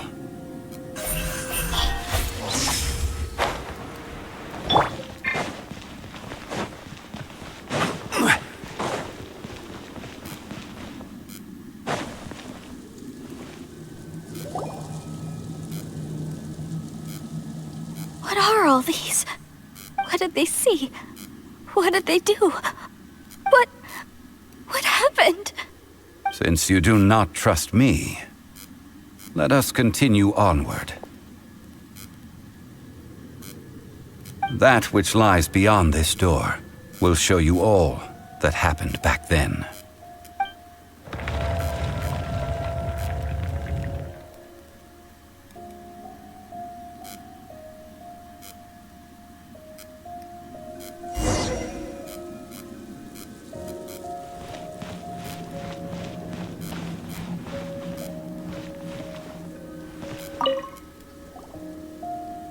This is the scene of the crime. Havria's body dissipated, leaving nothing but these traces of salt. Her dying moments have since been frozen in time to this very day. The story continues that some among her people realized at last that this gentle, kind, but weak god could never protect anyone in wartime. The Archon War was cruel in the extreme. Instead of consigning her to the agony of defeat, they thought perhaps it would be better to give her a quick release. But what about these statue thingies? No matter how weak the god, the power that flows forth when they are slain is beyond the strength of mortal coils to bear. Those who could not flee were thus transformed. Those of her people who were untouched by this disaster left for Liyue, where they sought refuge with Rex Lapis. Their descendants feared Havria's remnants and lived in terror that she had laid upon them an eternal curse. So they risked their lives to come here, to break the sword, and offer up obeisances in hopes that her anger might be appeased. But they need not have done so. For how could a god who had never once resisted, even till the end, nurse hatred for her people in her heart? Even if this is so, I can't! This must be a lie. A false history, all of it! Don't you dare try to shake my faith!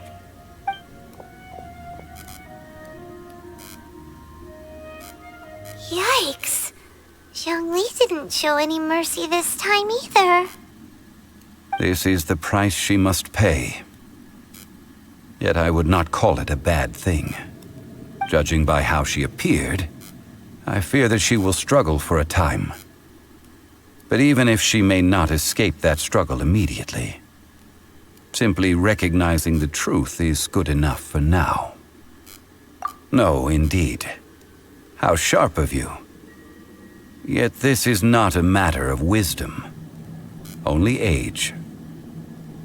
Faith in a god who has already passed will do you no good. So it is for Havria. And so it is for Morax also. All right then. Now, would you like to accompany me in taking a trip to Guyonstone Forest? Huh? What do you want to do, Zhongli? Treading old ground, telling old stories. One cannot help but be reminded of old acquaintances.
Ow!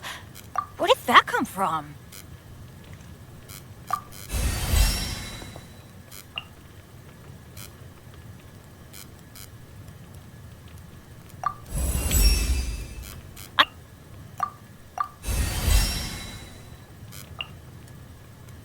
Benny's Adventure Team, assemble!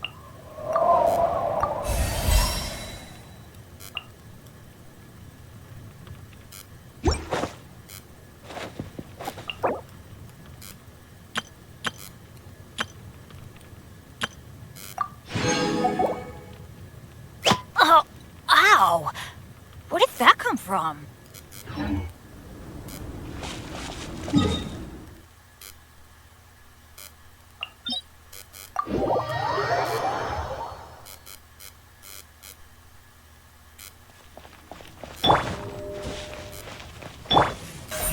Speed of light!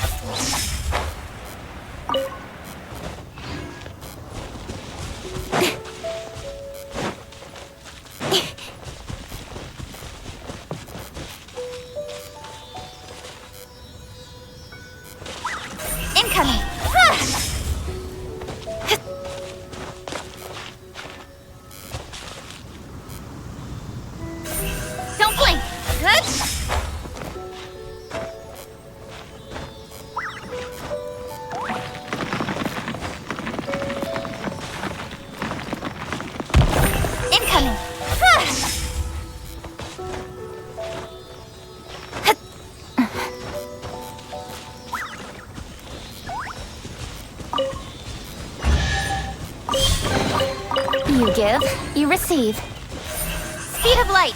Hey!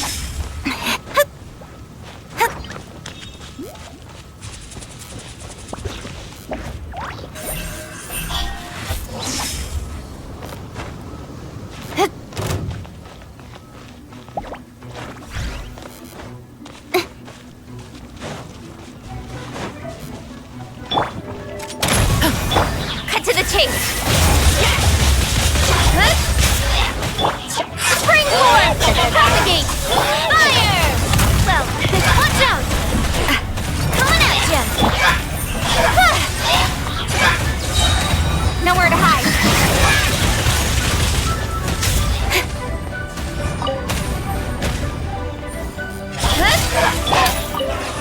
Final warning! Ha!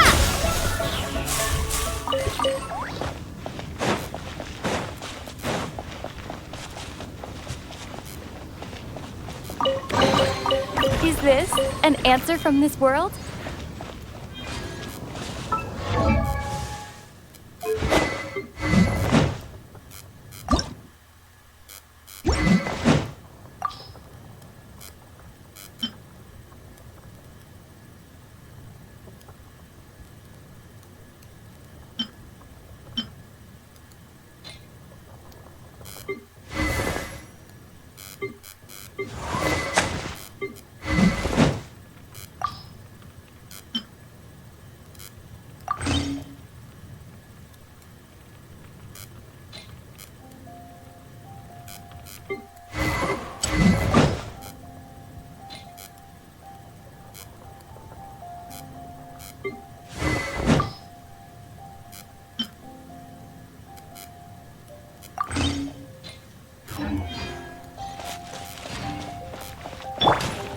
Stop right!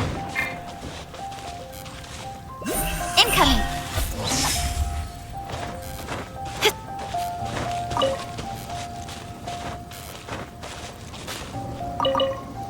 Don't blink!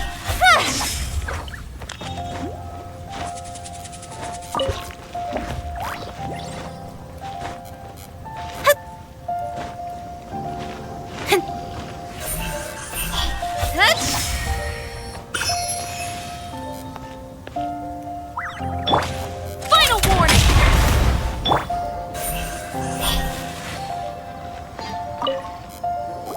Now, I mentioned before that many gods of old have been sealed beneath the Guyan stone forest. The Adepti have presently handed Liyue over to mortals, and Havria's time was even further in the past.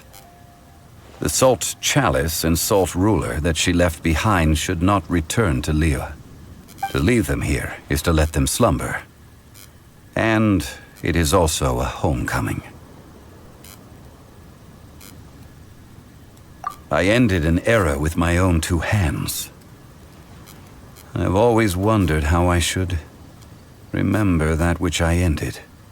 History records, but history may be changed. This incident proved that. Time is a mighty force, and history's twist in its flow. I need to find a better way of recording history in order to engrave its truth. Stone carvings were one such ancient method, but unchanging stone, immovable earth, even one such as myself. Someday we may all disappear. Zhongli. Therefore, I thought of you, traveler. You are one who crosses the celestial atlas, and who passes through countless worlds. If our history is engraved in your memory, it will one day accompany you into another world. As long as a traveler like you is able to record what happened, then a backup of sorts will exist for times and tides of Teyvat.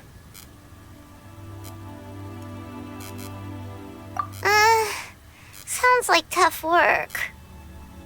Now then, it is time that we consigned both the Salt Chalice and Salt Ruler to the sea. Huh? Why do we need to throw them into the sea?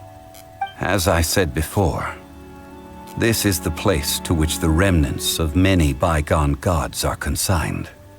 This includes Osial, overlord of the Vortex, who the Jade Chamber most recently returned to this ocean prison. Thousands of years ago, the Adepti and I fought against the turmoil that plagued every corner of this land. Guyan Stone Forest, where I sealed many gods with my spears.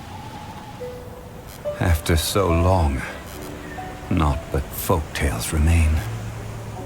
Oh, sire, you and I were foes, but our ancient grudge is but a bygone memory now.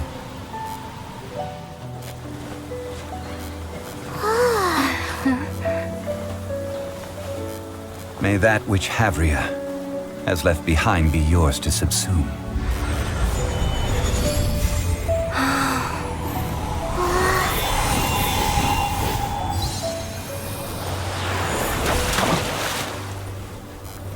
And thus another spark of divinity departs from Liyue. My legacy shall now be left to those who come after to debate.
Incoming! Hey!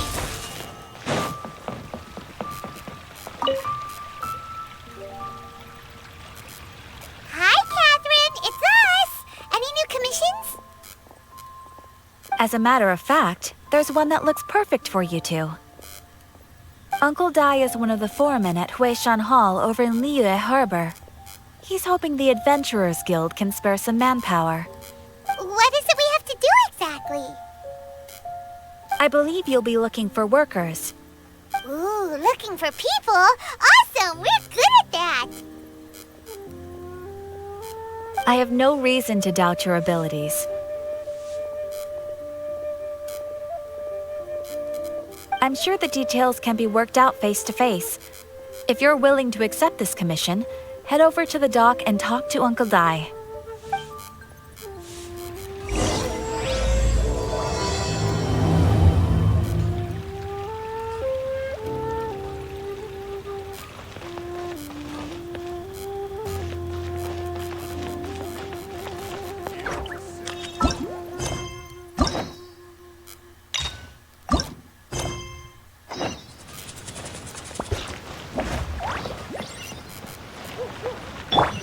Drop your weapons!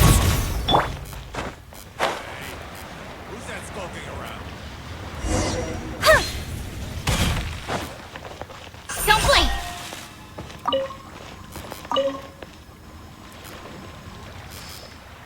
Hey, are you Uncle Dai? I am indeed. Ah, now then. You must be the adventurers assigned by the guild. Huh?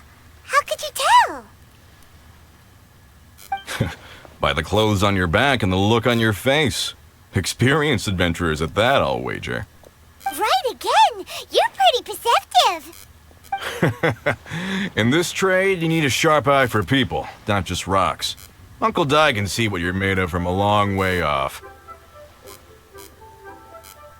Alright, my assistant should be arriving soon, so let's just wait here a moment. Woo woo! That's why we're here! Now there's someone else taking a cut? Well, to tell you the truth, this is a very difficult matter. Too much for adventurers alone to handle life here. So there is someone else!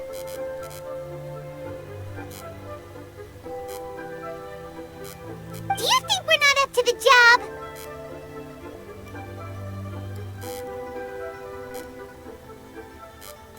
It just occurred to me that you don't have all the facts. The incident in question happened in a mine, and it's a little out of the ordinary, to say the least. Mines are dangerous places, as I'm sure you're aware. As such, I've enlisted an industry expert to cover all contingencies. Last time I checked, adventurers weren't experts in ore appraisal or geological analysis. With a professional by your side, everything should run smoothly.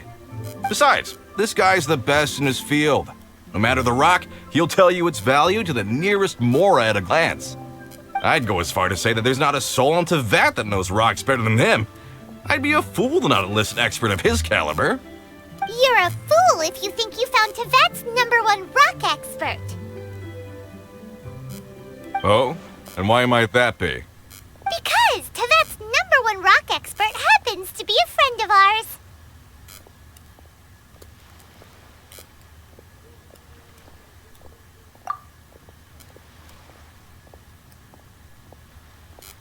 Ha! Didn't expect that, did you? Wait here, we'll go fetch him.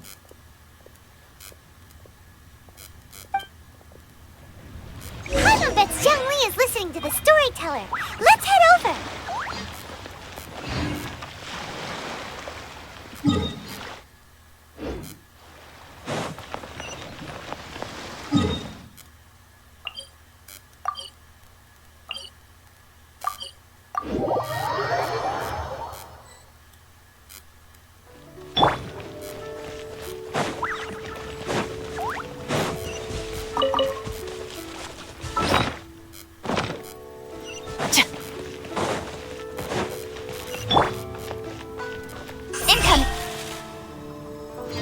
In our last tale, Rex Lapis.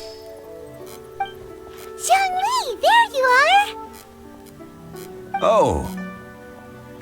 Here for a few tales?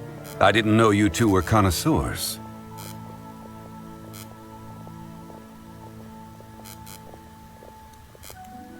Oh, no, we're here for you! Do you have time? Ah, something I'm rarely short of.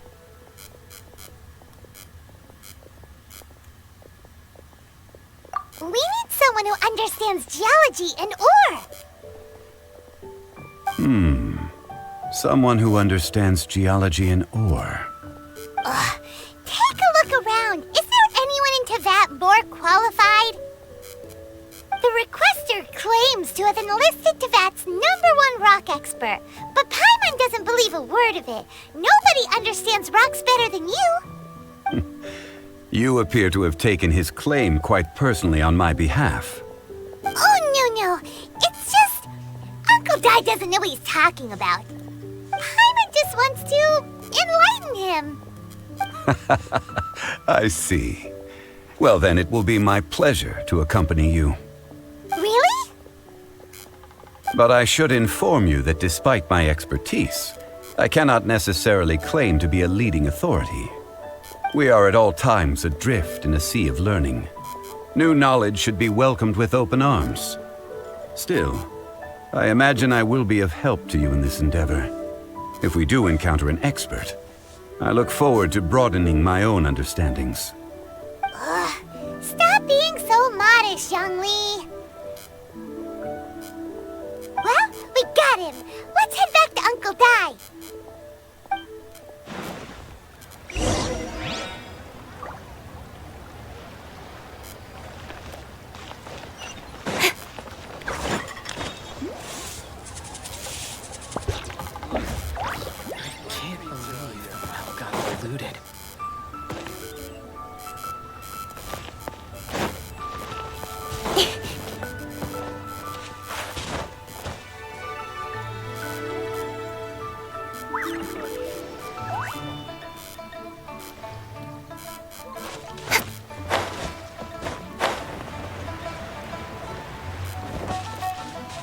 Don't blink!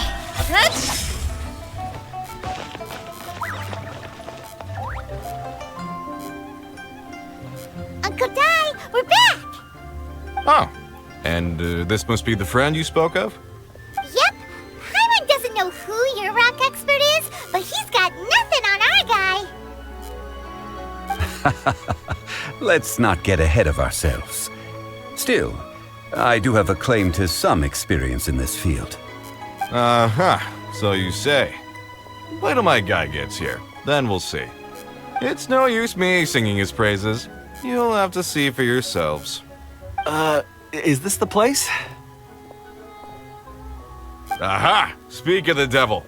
Allow me to introduce my assistant, Kun-jun. Young Kun, these are 2 adventurers assigned to us. And as for this gentleman... Huh?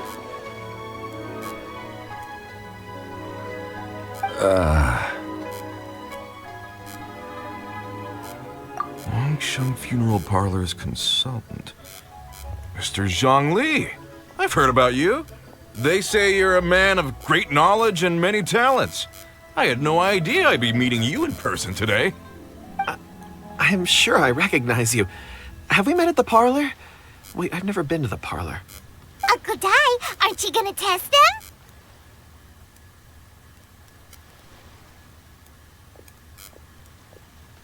Huh? I wouldn't know where to start. Then they can figure out a way to test each other. If Zhongli wins, he's the assistant. If Zhongli loses... never mind. Zhongli won't lose. A contest? Why, it would be my pleasure.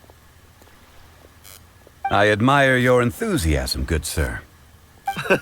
I must say, you certainly have the look of an industry expert about you. It'll be interesting to see which one of us wins.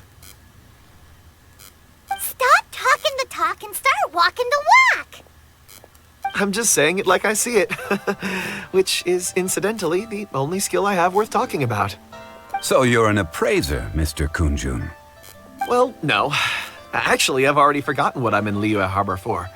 I was standing by the side of the road one day when Uncle Dai called me over. He saw me holding a rock and asked me a few questions. He seemed incredibly excited, even followed me for a while. We arranged to meet here. Huh? How could you forget something like that? I saw him on my way over to Liyue Harbor, poring over rocks and muttering to himself. He looked to be very familiar with them. I asked him a few questions out of curiosity. To my surprise, he knew more than me, an old mining foreman. In any case, he didn't have any pressing matters and agreed to help me. So, do you have a poor memory? Not exactly. Anyway, if it's rocks you need help with, I can most certainly lend a hand. Mr. Zhongli, what do you make of this rock? A glossy exterior, with a fissure that could only have been left in the wake of a volcanic eruption. If I'm not mistaken, this is a rough gem from another nation. Ah, a keen eye. It's no ordinary rough gem. Fragile surface layer, black veining. My intuition tells me that there's high-quality crystal ore inside. Remarkable! This rock does indeed hail from the vicinity of a volcano. I came across it in a market and snapped it straight up. The seller thought it was some leftover industrial remnant. They had no inkling of the treasure that lay within.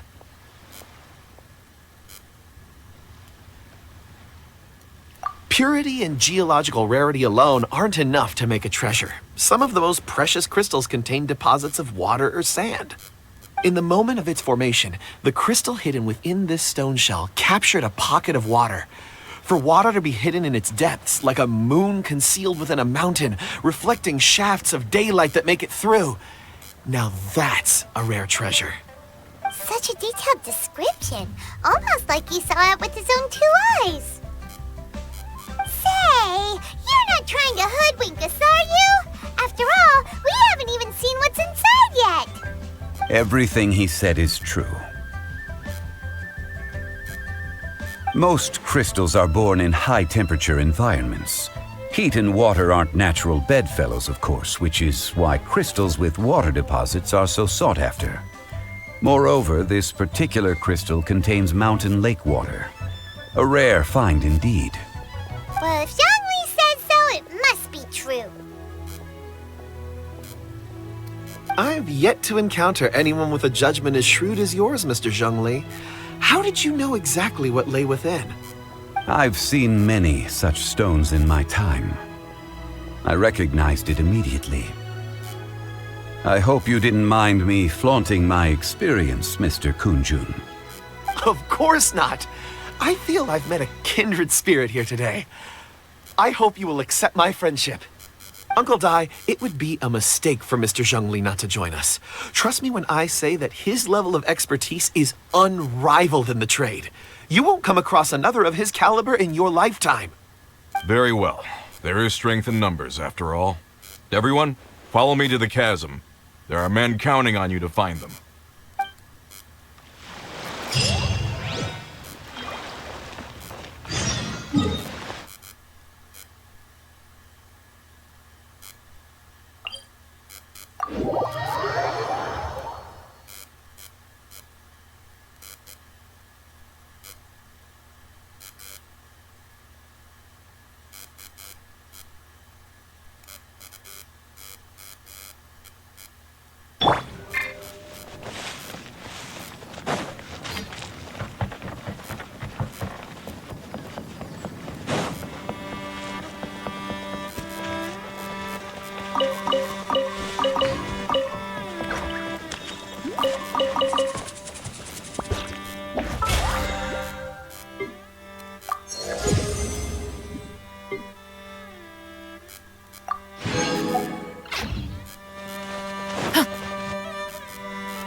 Whoa, this mine is huge!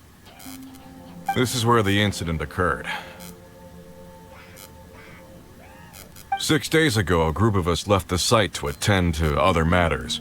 When we returned, the 4 men we'd left behind had vanished. I led a team around the entire mine, but found no trace.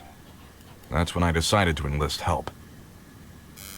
So 4 miners had disappeared.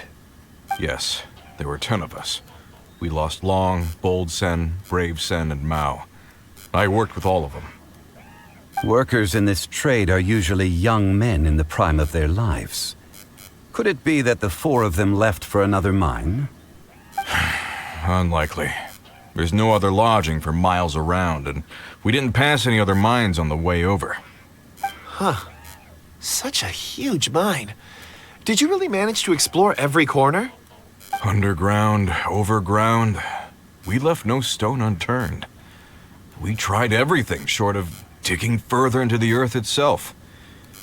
How could 4 sturdy young men just vanish into the bedrock? We'll need to explore the site ourselves before extracting any conclusions. Very well. I'll wait here. Please, proceed wherever you'd like. If you come across any clues, let me know straight away. So strange. How could the 4 of them just suddenly disappear? Did they run away from something? Let's look around first and see if we can find any clues.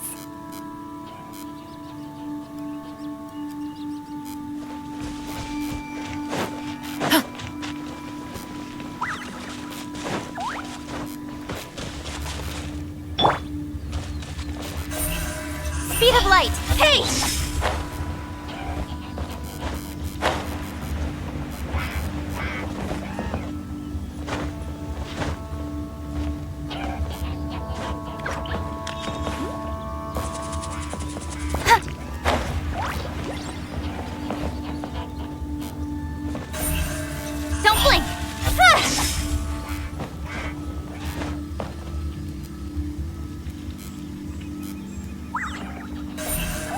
of light! Hey!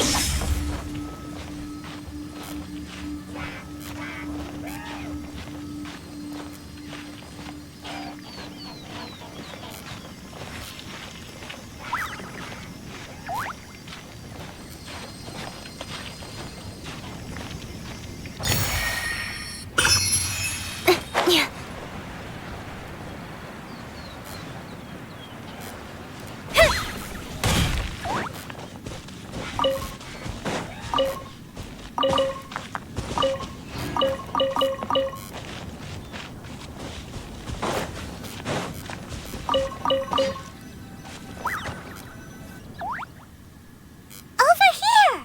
What's this? A pile of shirts, some trousers. A few everyday items.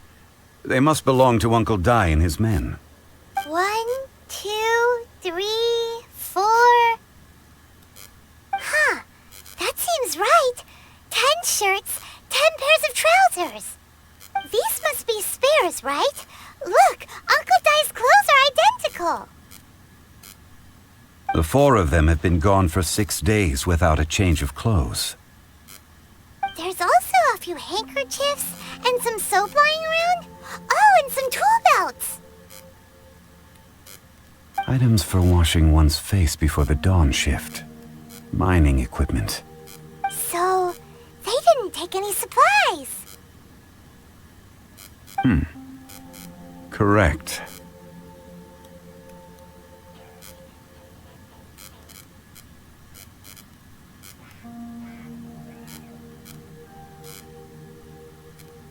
Improbable.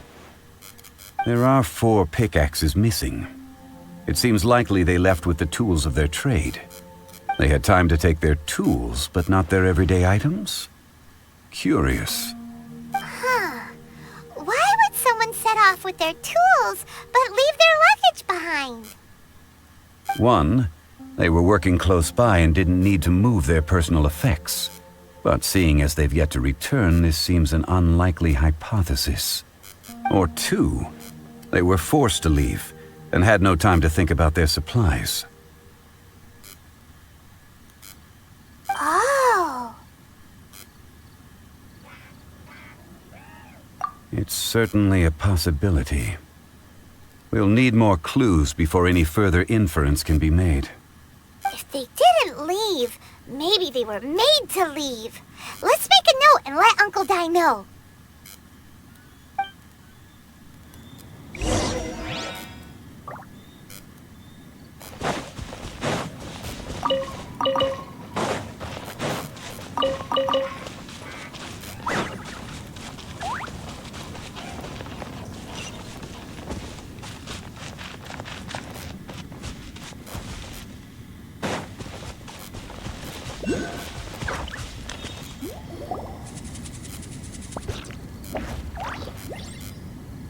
Kunjun, what do you have there?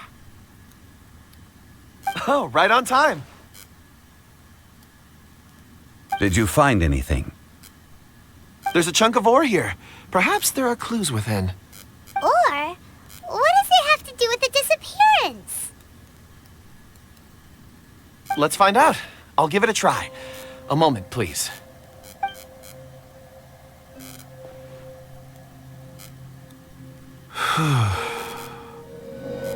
Okay.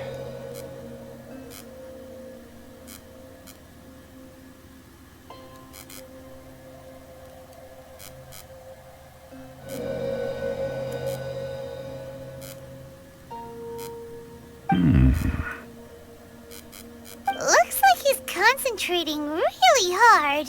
What's he up to? I see 4 men following someone out of the mine. It looks like a child. A child? What's a child doing in a mine? I'm not sure. Also, how did you see anything exactly? Oh, I don't mean see in the traditional sense. I would appreciate it if what I'm about to tell you remained a secret. It's a little odd. I've never dared to tell anyone before. I can perceive the memories of Or. Huh? Perceive? So there's no conjecture at work? You mean you can put your hand on a rock and boom, it just happens? I've always sensed that Or contains memories. Sometimes it records events that occur in the surrounding area. All I have to do is touch one and focus my attention, and the memories come to me. Amazing! So you can find out everything that ever happened there. It depends on the ore. Some ores have astounding memories. Others, like iron ore and white iron ore, aren't up to much. Their memories are hazy. Core lapis and crystal memories are much stronger. They record more events and in greater detail. Stone seeing. Fascinating. A rare ability indeed. It was prudent of Uncle Dai to recruit you, Mr. Kunjun. I'm glad I can be of assistance. Based on what I saw, I believe they followed this path. This will take us north, away from the mine. North. Another clue for Uncle Dai. Let's make a note of it.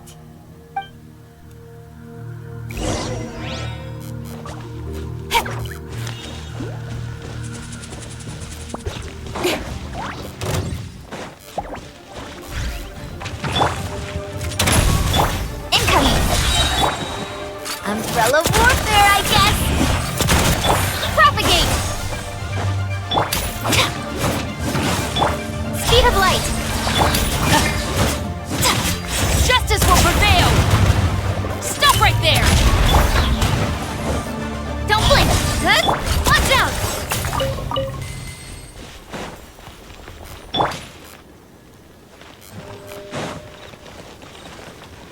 There's no end to this.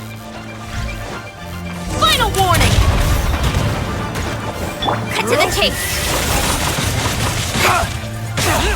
Speed of light! Fire! Well... Germinate! Ha! You're open! Watch out! Hey! With sword comes shadow.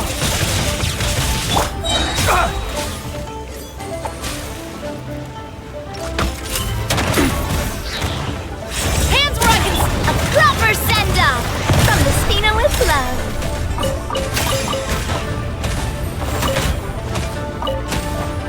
Watch out!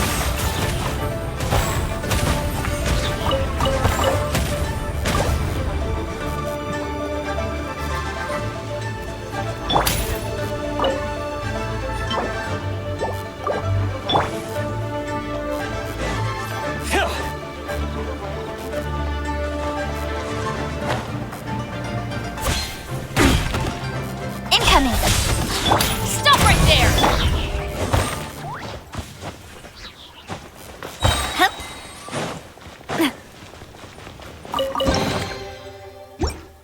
Quick, let's pack it up.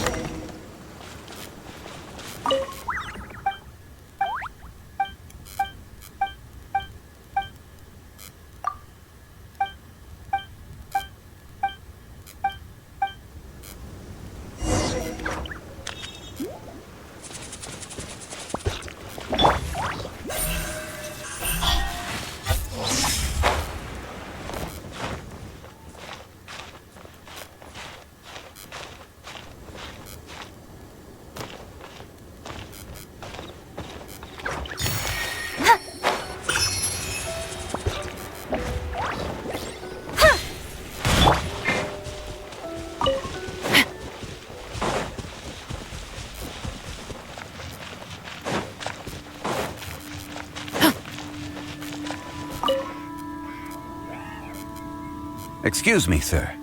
Are you one of the workers here? Ah, yes. You must be here about the disappearance. Please, find them if you can.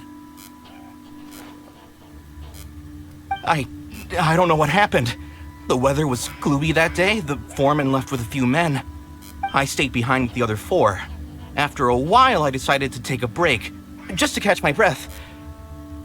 I ended up falling asleep in the shelter inside. When I woke up, there was no sight of them. I'd only just been speaking with them and suddenly, they'd vanished. Maybe I'm next. So the men that were out working disappeared, with the only one left to tell the tale having been asleep in a shelter. Perhaps an accident occurred on site. What a scary thought. An on-site accident. We should note that down too. Found some clues. Time to report back to Uncle Di.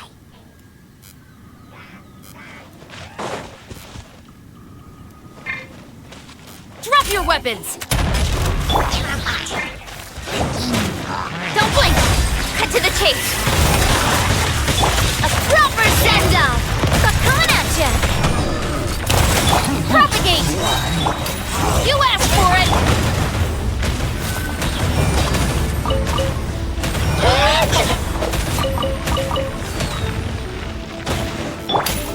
Final warning! Incoming. Hey there! Coming at ya! Drop your weapons!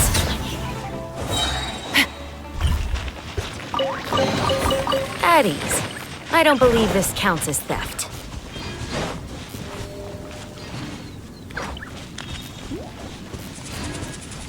Hands where I can see 'em! Don't blink!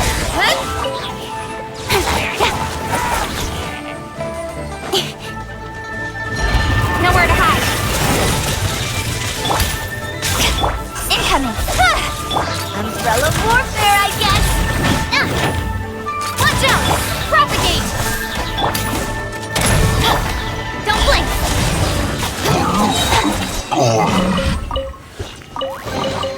Not bad, as far as treasure is concerned.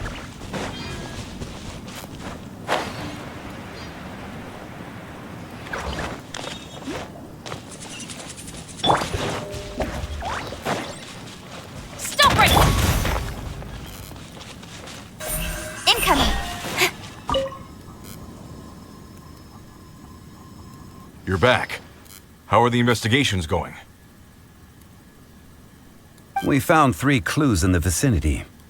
First, there are 4 missing pickaxes, yet everyday items are still in their place. This suggests that your men didn't leave of their own accord, but were forced to. Forced to? But who would kidnap miners? Who indeed? Second, there were 5 workers at the mine. One of them left the site to take respite. When he awoke, his colleagues had disappeared without a trace. Those who kept working all disappeared. The one who left early emerged safe and sound. It would appear that the incident occurred on site. Now that you mention it, I recall Bravo saying that he took a break. Could someone have entered the site and simply walked away with him? This leads me to my third point. Mr. Kun-jun here made good use of his, expert techniques to arrive at a conclusion. It was a child that took your men away. A child? But there are no settlements here for miles around. There's no way a child would have made it over to the mine. Unlikely as it sounds, that's our conclusion. Your men were following a child. Where did they go? We believe that they followed the road north, away from the mine and toward the ruins. North? Right. I'll rally my men and head in pursuit.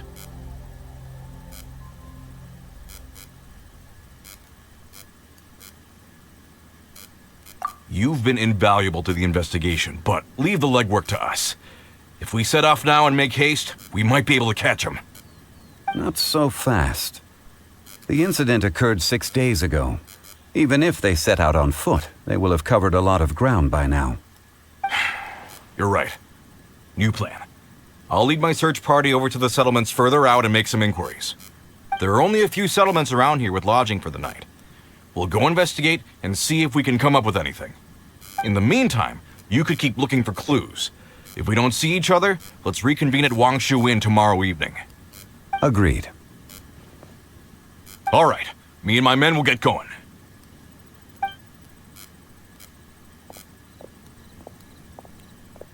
So, they're gonna talk to the people over at the settlements while we keep investigating here. Correct. But there aren't any more clues at the mine. Shouldn't we go north? Wait. I believe we're missing someone. Huh? Oh yeah! Where's Kunjun? Paimon bets he's still investigating. Let's go find him.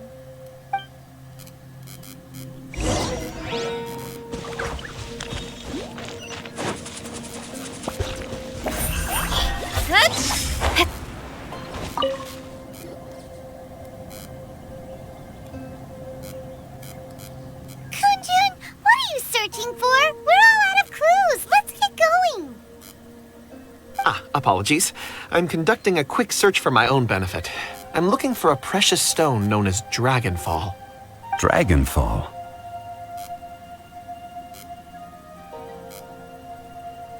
Dragonfall is often used in forging. What use do you have for it? I don't know. I'm sorry. I don't recall why I'm seeking it.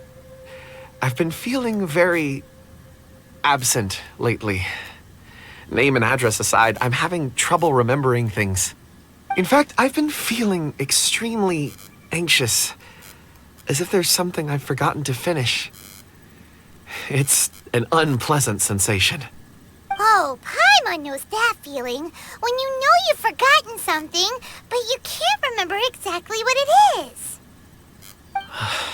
I don't even know where to start with it.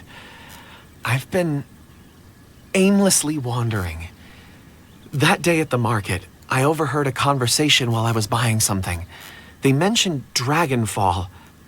It sounded so familiar to me, as if whatever it was I had to do was linked to that stone. So, I decided to look for some. Perhaps if I can retrieve some, I'll remember what it is I have to do. I see. If I am able to during our endeavor, I will help you look for this stone. Really? Oh, thank you, Mr. Zhengli. You're too kind. Think nothing of it. Shouldn't we get going? Heading north from the chasm, we'll reach Lingju Pass. If this is indeed the path they chose, there will be traces. Great! Let's have a look.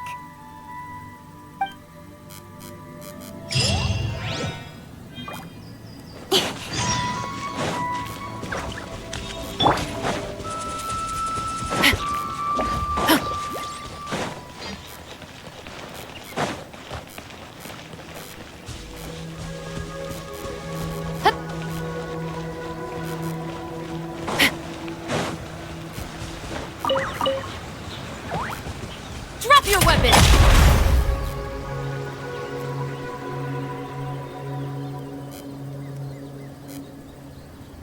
Wait! There are tracks here!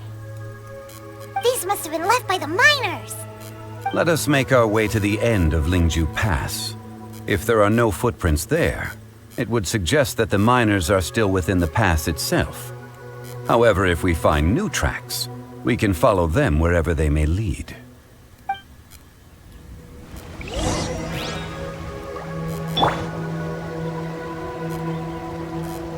Stop right there! Speed of light.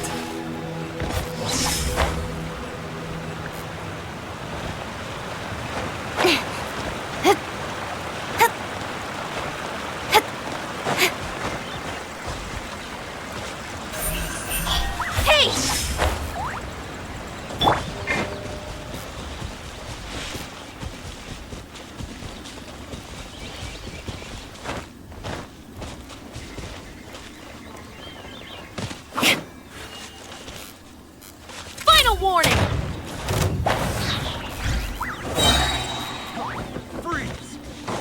Direct assault!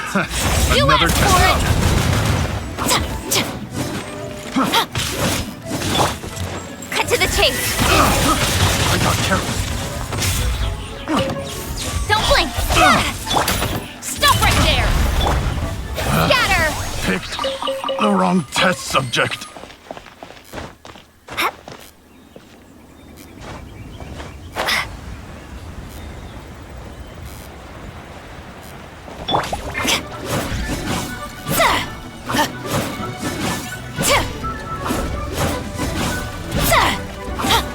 Final warning! With sword from shadow. Incoming! Watch out! Hands where I can see! Hey, propagate! Hey! Cut to the chase! Coming at ya! Ha!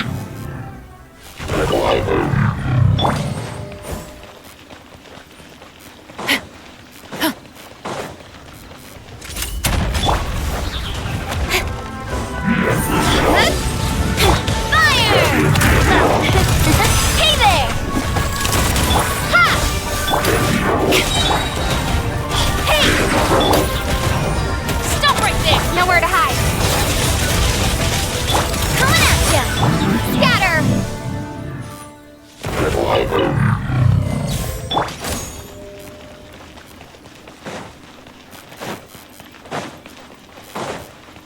Final warning! You asked for it! Watch out! I see through you! Hey there! Ha! Yeah! You can't run! Well, neither can I. Oh, you got it. Looks like I went too far.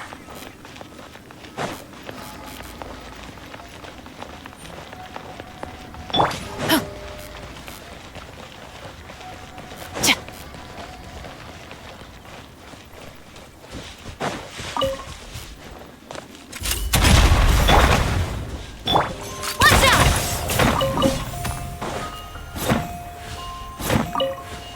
Watch out! Hiya! Nah!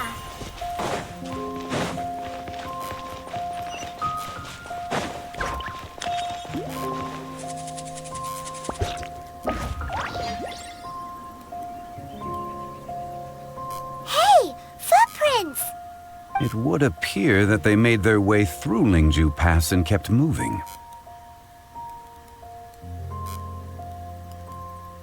If we follow their footprints, we should be able to find where they went.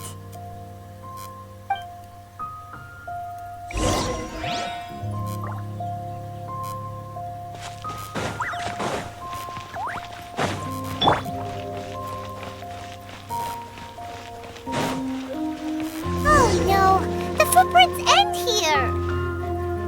We should inquire with anyone nearby. If the miners came through here, they may well have seen them. Speed of light. Good?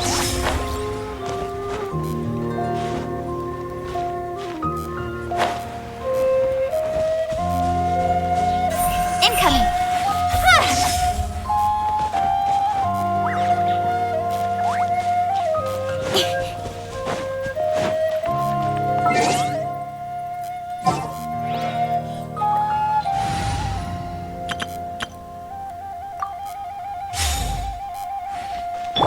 You're in for a little shock. Come a little closer.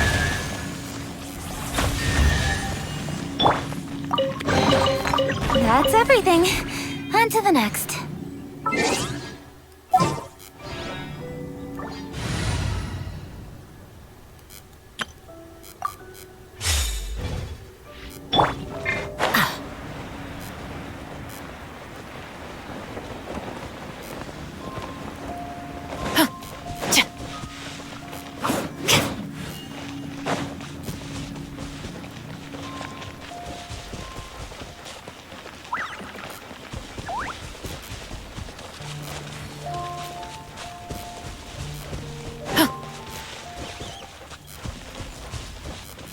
Hi there! Have you seen anyone dressed like a miner around here?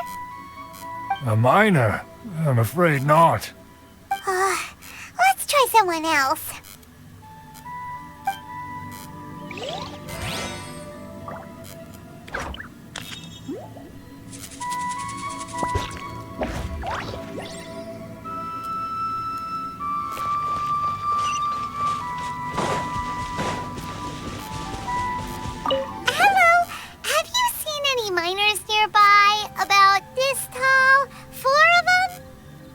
stop bothering me. Can't you see I'm cloud watching? Jeez, a little grumpy, aren't we? Whatever. Let's go ask someone else.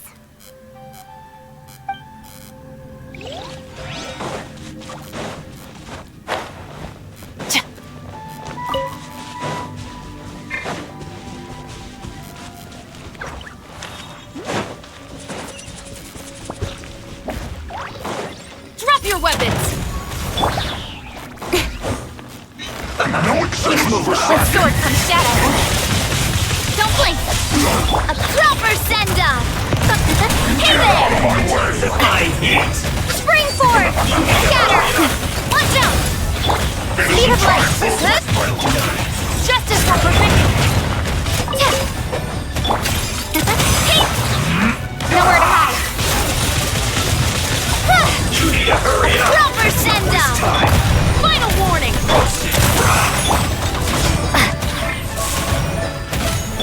Incoming! Hey! With sword comes shadow. You need to hurry up! Coming at ya! Propagate! Stop right there! You asked for it! Don't blink! Hey there! I guess this is it. Drop your weapon! I'll keep this close.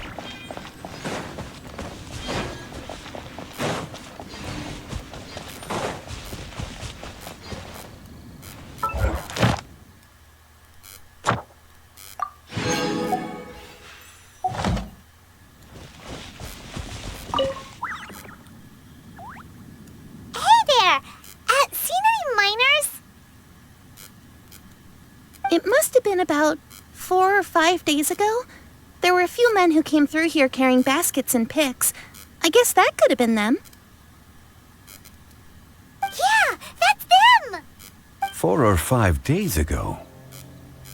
It appears that they were moving slower than we'd anticipated. Traversing the geography of Lingju Pass must have held them up. It was so strange. 4 big guys with lifeless expressions. It was like they were in some sort of trance. And there was a child staggering in front of them. Huh. This child. Did you see what they look like? I caught a glimpse. Blue hair, short.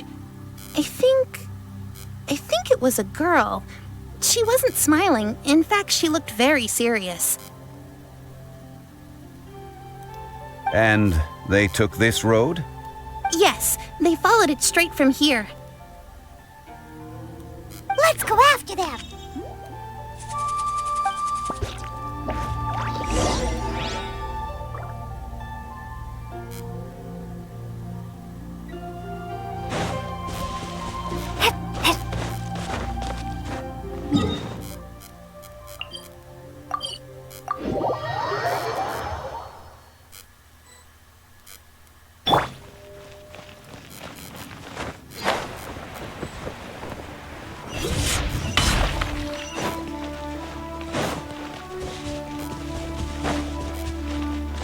More footprints. There's a person over there! Help! Please save me! Is that one of the people we're looking for? Oh, rescue first! Ask questions later.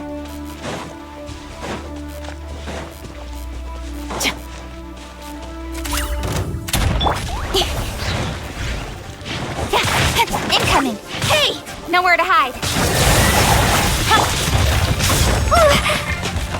Attack! Hey there! Ooh. Final warning! Don't blink! Hiya!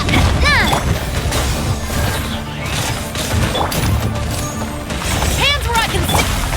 With sword comes shadow. Speed of light!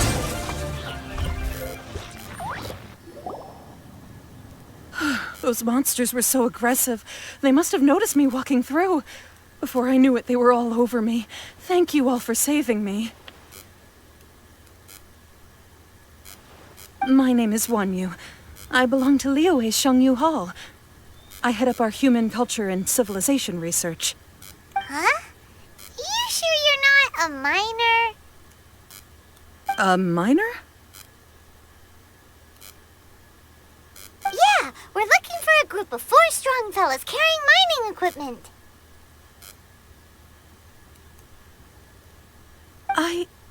I think I saw those people. Really? Yes.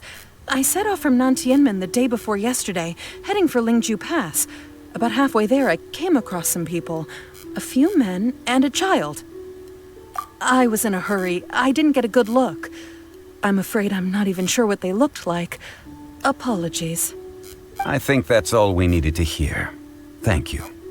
I hope it's useful to you. I'd better get going. There's a conference I need to attend. Again, thank you all for your help.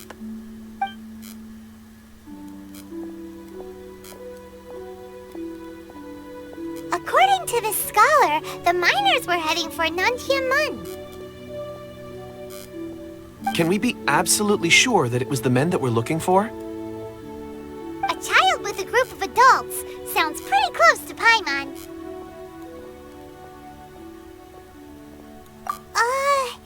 What? Hey, perhaps that rock over there can tell us more. Aha!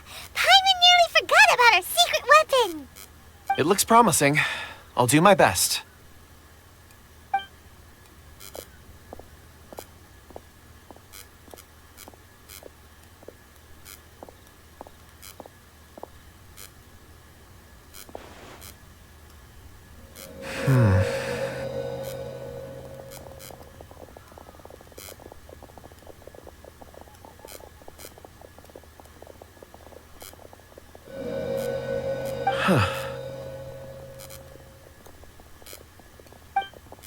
It's the same group, all right.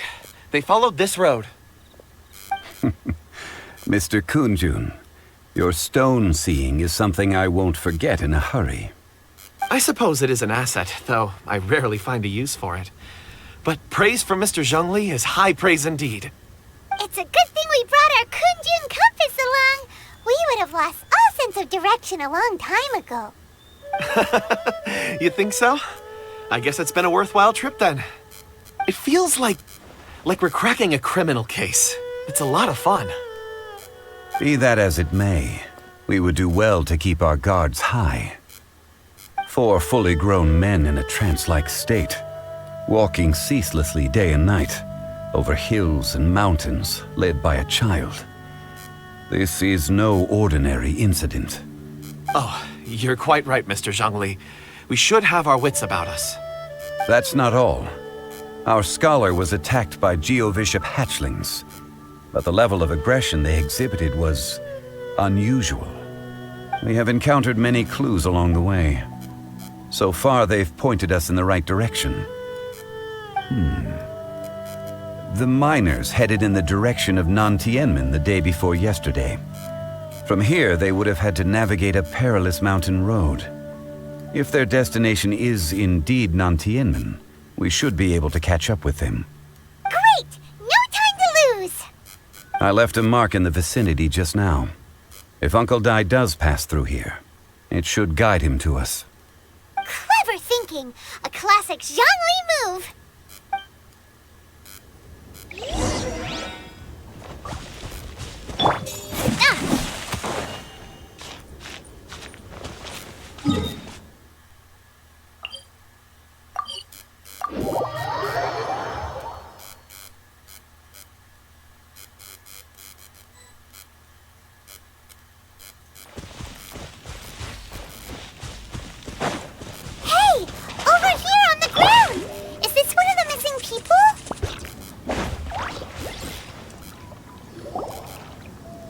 There's a basket lying here, too. This must be one of the miners. Hey! Hello? Can you hear us? Judging by his appearance, he must have collapsed from exhaustion. Should we wake him up? I can still dig. Sounds like he's whispering something.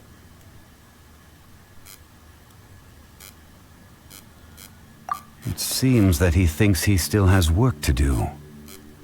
Something's not right. There's a camp nearby. We should take him there and monitor his condition before deciding our next move.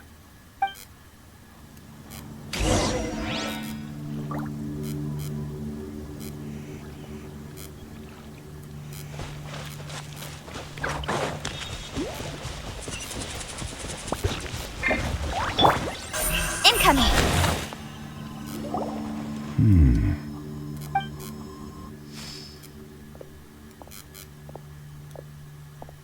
How is he? He won't die, right? He's worked himself into a stupor. Thankfully, he's not in serious danger. Paimon heard him talking about digging for something. Did he dig himself into this state? It's certainly a possibility.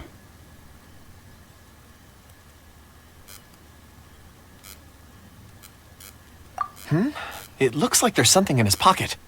Are these ore fragments?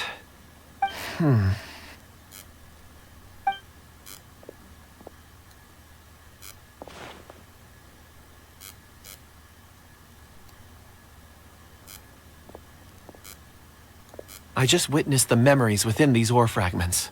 This person brought these fragments out of the mine. He's one of the 4 that we're searching for.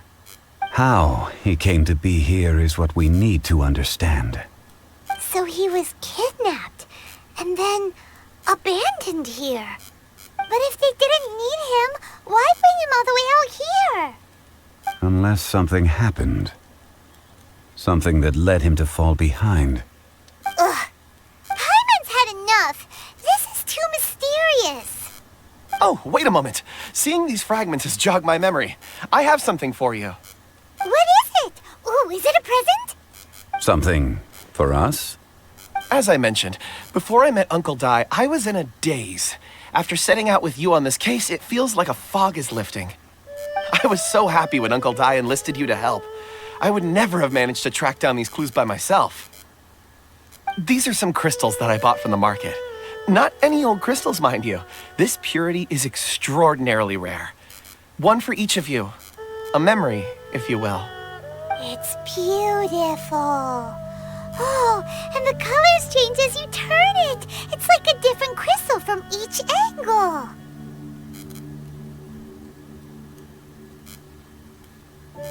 But of course, take it. And this one is for Mr. Shangli. Huh? Is something wrong? Not to your liking? On the contrary. I just hadn't anticipated receiving a gift during the current circumstances. But thank you. I will take good care of it. I'm pleased you like them. It's nice to be able to give a gift that others can appreciate. Oh, I see more rocks over there. You should all get some rest. I'm going to scan the surroundings. Perhaps there are more memories to uncover. You sure like rocks, huh, Kunjun? Ores are the crystals of the earth, the sediment of time itself. I feel at peace among them. Get some rest and call me when you're ready to set off. I won't be far.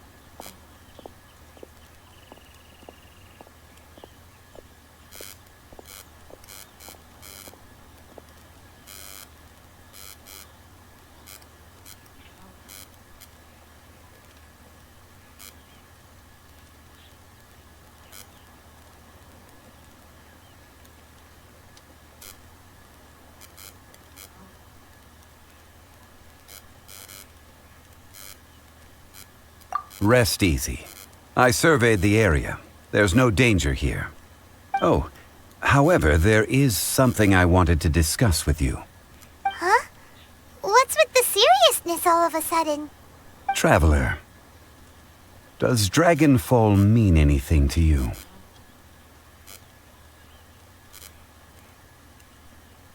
You mean the ore that Kunjun's looking for? What's so special about it? Dragonfall is an incredibly rare ore used in forging. The majority of regular crystals are formed in high-temperature environments. Dragonfall, on the other hand, is formed as a product of elemental reactions. Elemental reactions can produce material objects? Indeed they can. However, only a minority can survive for long periods of time. Dragonfall first emerged in the midst of a great battle, thousands of years ago. Powerful clashes of elemental energy gave birth to elemental crystals. When the fighting ceased, these geological remnants were miraculously preserved. And yet they are crystal creations all the same. Few and far between, relatively unknown. A few hundred years ago, they were virtually mined into obscurity. Why is it then that a citizen of Liyue now wishes to strike upon ore that has long since vanished from the earth? Yeah, if he knows of its existence, surely he knows all of it's already been mined. Weird. Paimon doesn't get it. There are those in the mining trade who retain a keen interest in Dragonfall. But for someone like Mr. Kunjun, whose motivations for seeking it are unclear even unto himself, it's practically unheard of. Ulterior motives? Is he a villain? A conclusion that is presently impossible to reach. We must watch and wait. Don't forget, rescuing those miners is the primary objective. As for anything else, sooner or later the tide will reveal the lie of the land. We're drawing closer to our goal.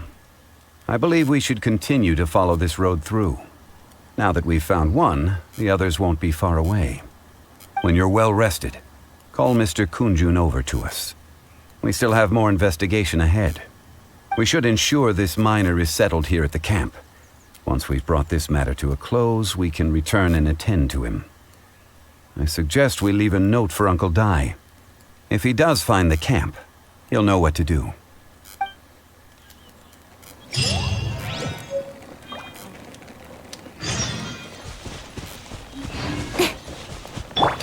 Drop your weapons!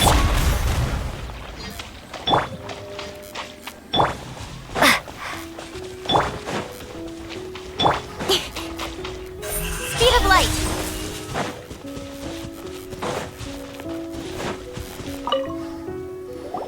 Kunjun, we need to get going. No problem. I'm done here. Any results, Mr. Kunjun? There are many beautiful rocks here, but nothing out of the ordinary. I couldn't find any clues. Then again, the memories of ore can shift with the passage of time and the changing of the environment.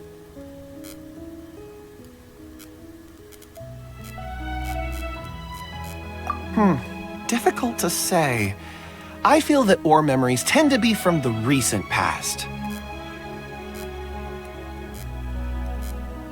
So there's never any ancient memories? Rocks endure, but as eons pass, their memories are erased. Those memories that survive are rooted in powerful emotion or thought. That makes sense. It is the same for people. Indeed. Let's keep going.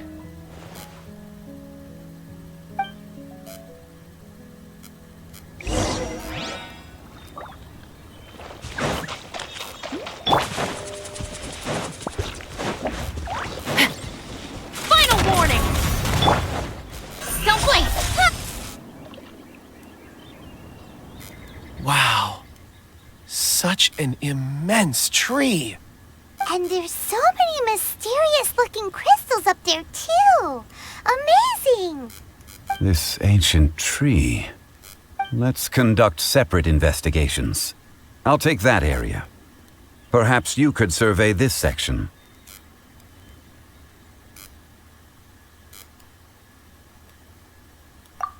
All right then.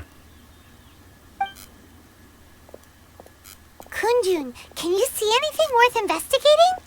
Well, there is this stone tablet here.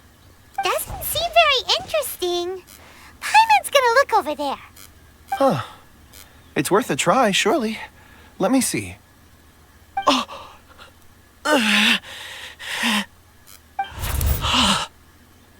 This is... Hey, what's wrong? just a bit lightheaded. It's past. Nothing to worry about.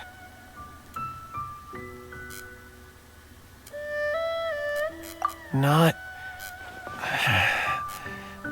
yet. Whatever. Paimon's going to investigate over there. Why don't you climb the tree and have a look? If you don't try, you won't know. Anyway, you'll be able to get a good look at our surroundings from up there.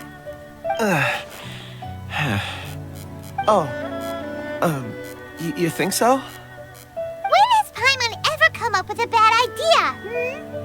Wait a minute. Paimon can fly. All right, Paimon will go. You wait here. Paimon will... All of you, come here. Huh? Zhongli's voice came from behind the tree. Did he find another clue? Quick, let's go see. Maybe he found another miner.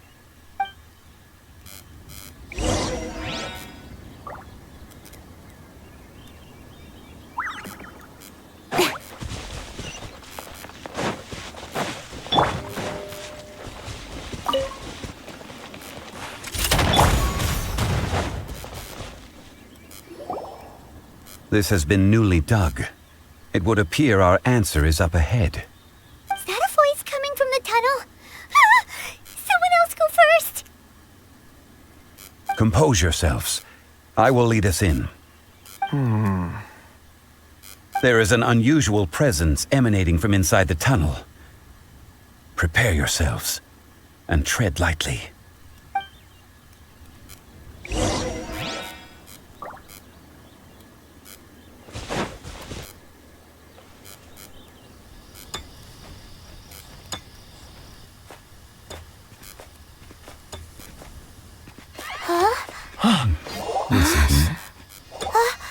The missing miners are here.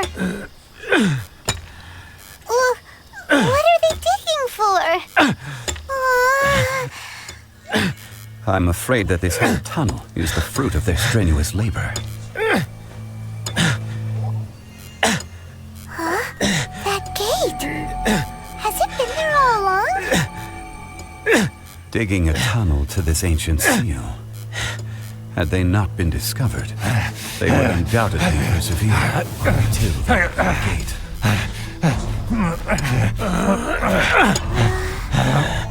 So behind the seal,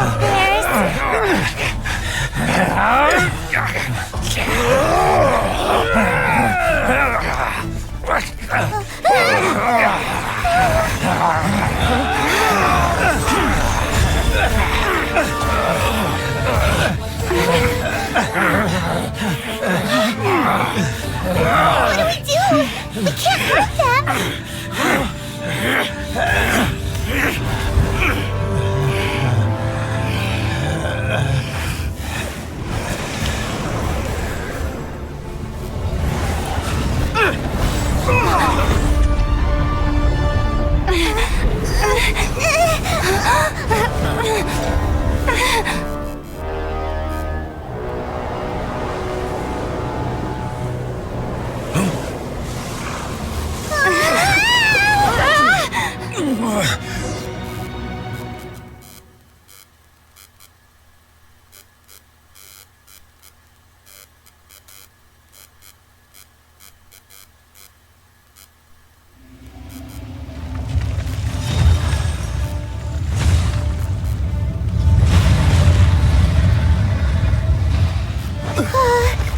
What type of monster is this?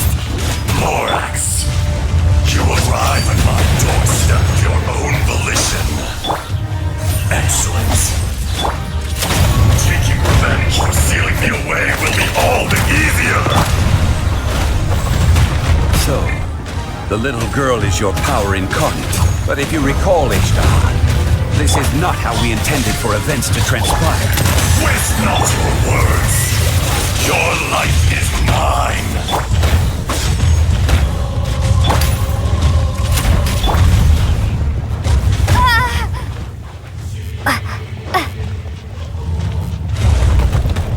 Propagate!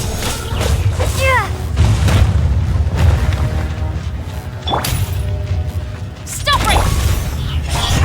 Hey! Hey there!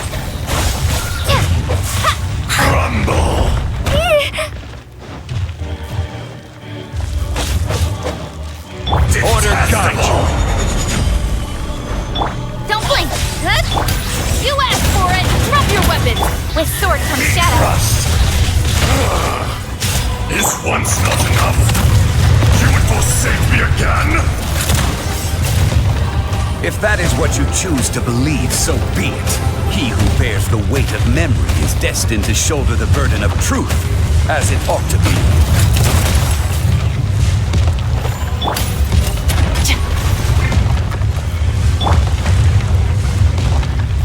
Crumble! Watch out! Where'd that come from? Scatter!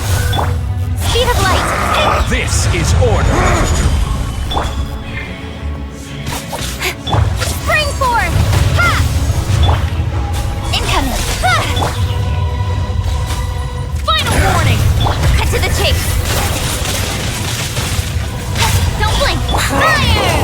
Well, coming at ya! Watch out! Morax! You think you can destroy me?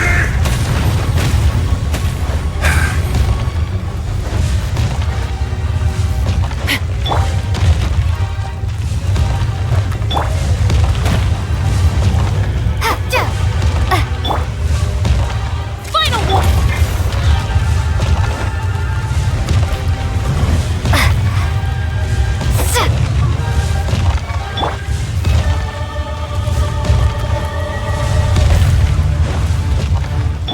I will have order! Drop your weapons! With sword comes shadow. Incoming! Fire! Well, coming at us! Ha!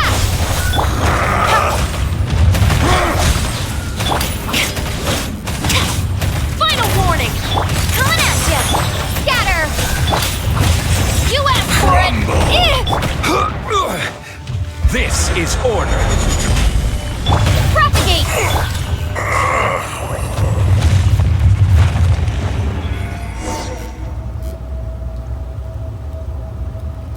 Morax, 1,000 years after you sealed me underground, you return for the second time.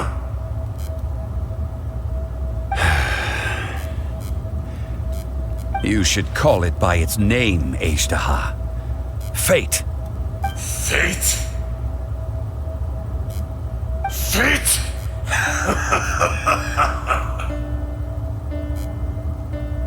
So here lies the wisdom of the gods. Destroy all deemed redundant. Enlist tyrants to ravage the wilderness. No. You have forgotten. That voice! Ashtaha. Huh?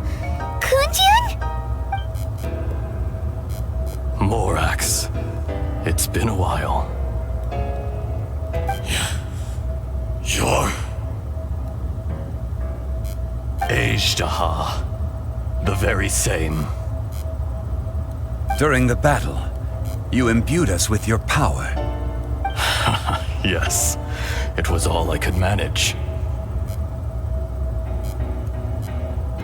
Forgive me for concealing the truth, traveler. There were things that only became clear to me upon reaching this tree.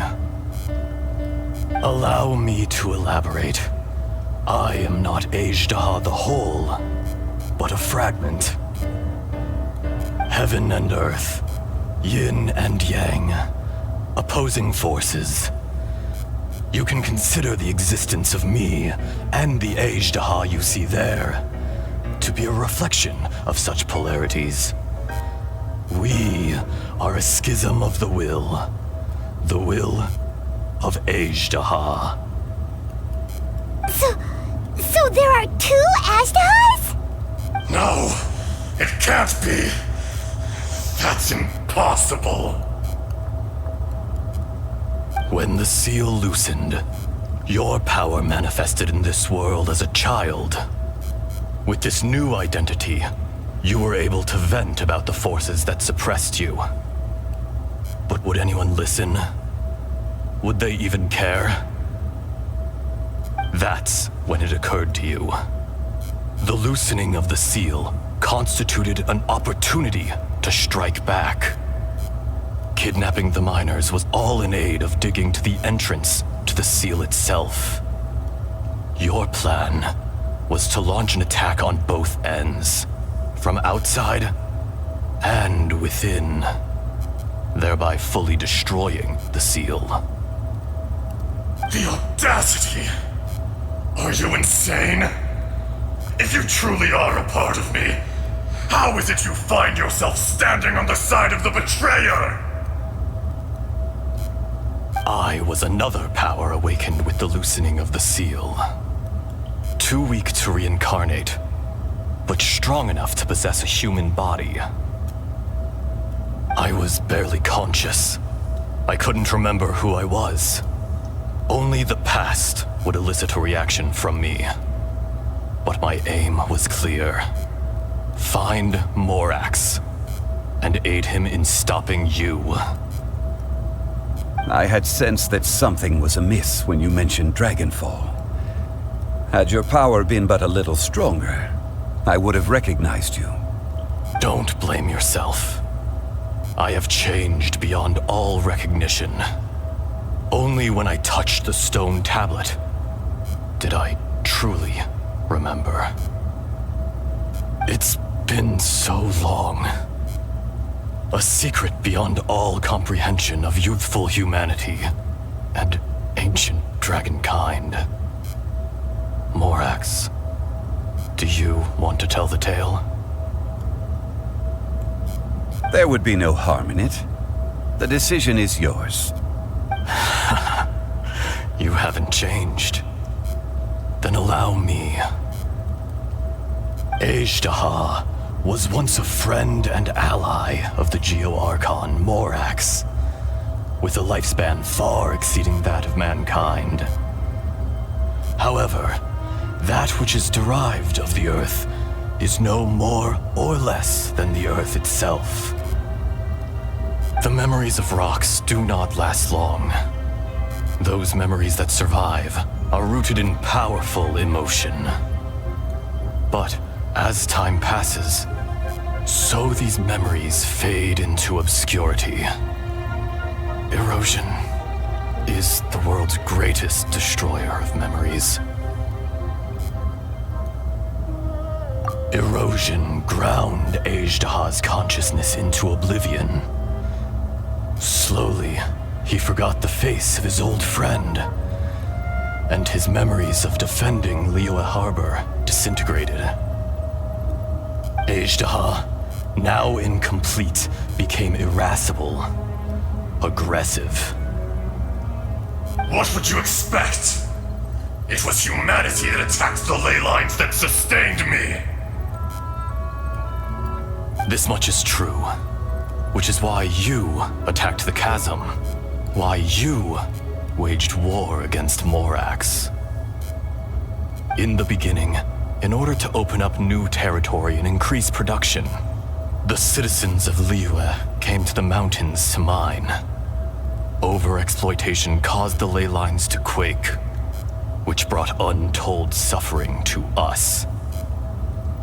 Erosion made us even more savage.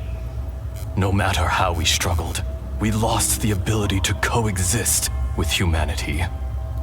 We lost all reason. Morax shared with us some of his power to prevent further erosion, but it was futile. Everything returns to dust. It is the natural order, an unstoppable force. And so, we became you. And from your will, I emerged.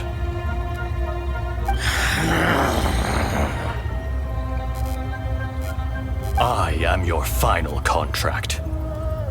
Witness the promise between Ejdaha and Morax. You can hate me, but you cannot deny me. No! No! I am the remnants of Ejdaha's benevolence, the echo of a contract set in stone. I harbor a willingness to go further, a willingness to coexist peacefully with mankind. No, no! It is I, Ajdaha, forged of elemental crystal, bearer of the weight and memories of the earth, older than the mountains and the oceans that decides. I will not swear allegiance to this insect. Morax is not an insect.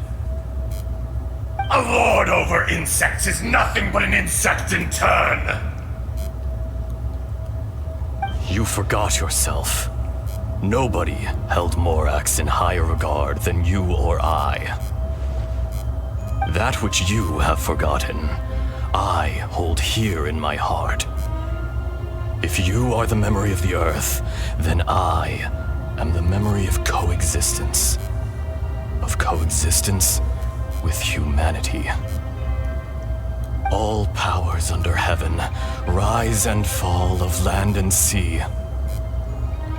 A star appears within the wild. A sun ascends as bright as jade. Strange. What is this feeling? And all this?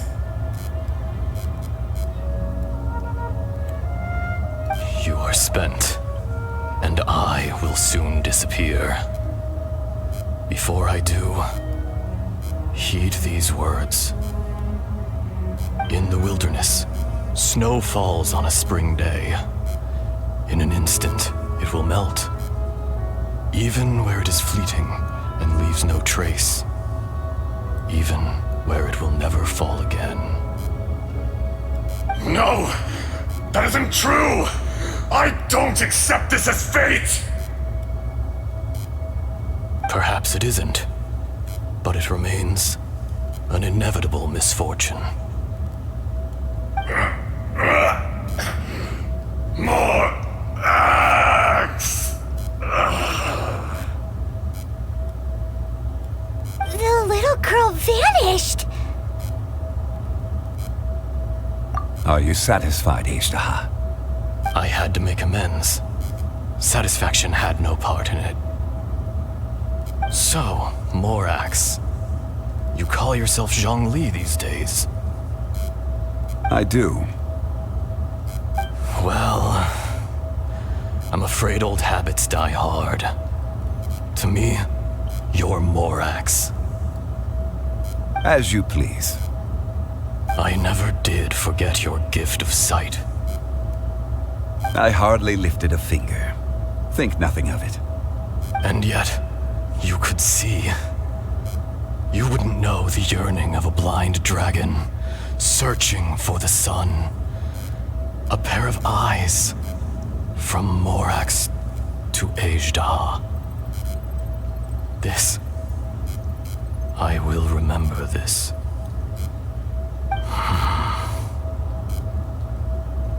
Your power is nearly spent. Ah, perceptive as always, my friend. Shall we get going, you and I? Surely the pressing matter is still that of the miners trapped outside the seal. Indeed. Hence the need to get going. To fix the damage left in your wake. Straight down to business as always. Let's go.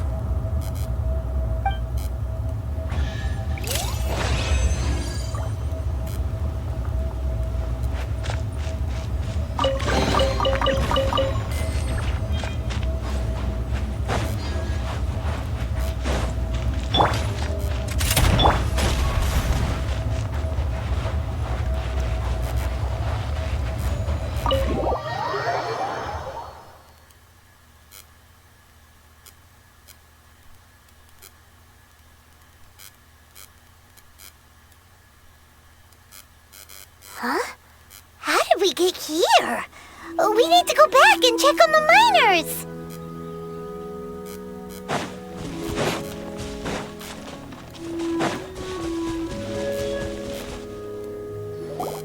So there you are.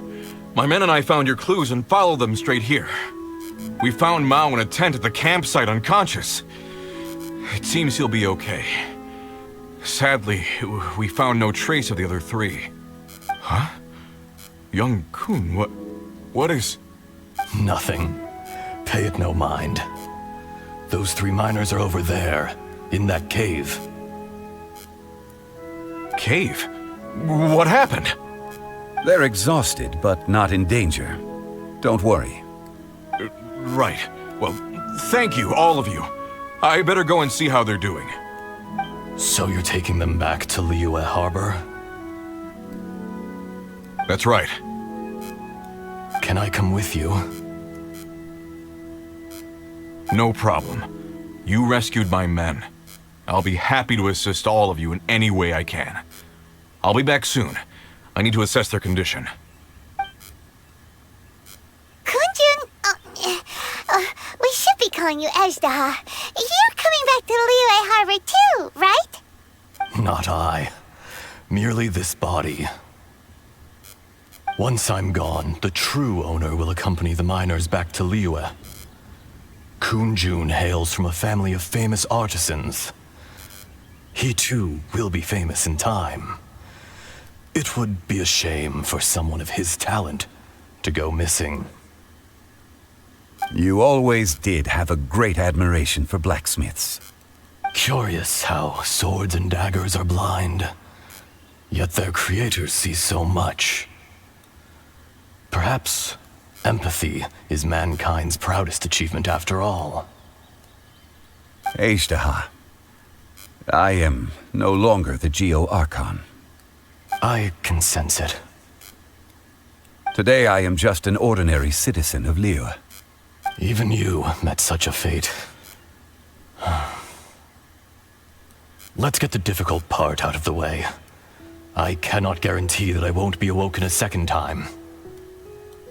No matter. If that day comes to pass, Liyue must prepare itself to face you.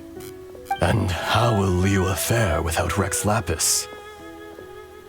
Even without a god above, this remains a nation of men. I was once their god. I ought to be here to witness their rise and fall. All life is shaped and then ground away by the endless flow of time. You were always the strongest among us. Yet, it would seem that even you have been eroded. That's unimportant. Fate is ordained by heaven. Even if our mission had already concluded, it would be cowardly not to strike out on the road of departure. You may live forever, doomed to a lonely existence. Yet, even this is temporary. When you reach the end of time, those people, those past and future relationships predetermined by fate, they will be waiting for you. I do not pretend to match your rhetoric when it comes to the subject of a life long lived. I fear that the life of an elemental being is longer than any in this world. Were it not so, you would have killed me long ago, and would not be having to face me again now. You've brought a smile to my face. When all is said and done, a reunion between old friends is an auspicious occasion. That day in the chasm, did you hesitate? A heart of stone is a heart nonetheless. But I am the god of contracts, and was for a time a god of the people of Liyue. You chose justice, but did not forsake your kindness. You came to me not as an assassin, and so I was willingly sealed away.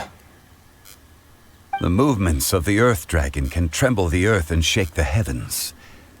With your abilities, even at my full strength, I struggled to confront you, let alone seal you away. Hence my inception. Do not forget that I was there with Liyue's founder. The face may have changed, but the content of the contract remains intact. Old friend, god of contracts, I hereby honor our agreement.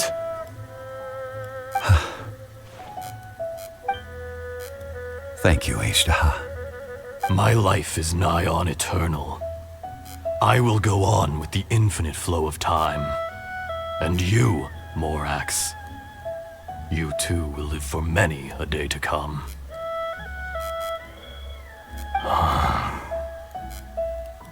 You're leaving? If it is fated, Morax, we will meet again.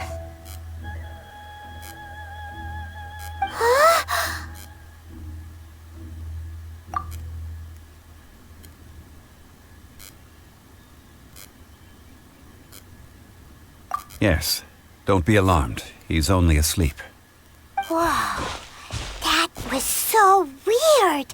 It was like he suddenly became another person. In fact, we have yet to meet the real Kunjun.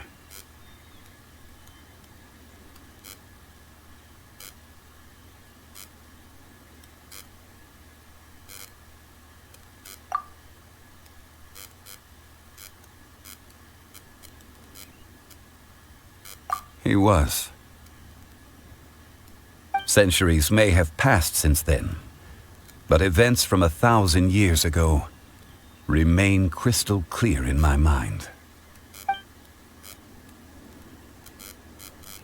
In our last tale, Rex Lapis was walking alone in the mountains. He heard a remote voice, unlike any other, coming from a crack in the earth.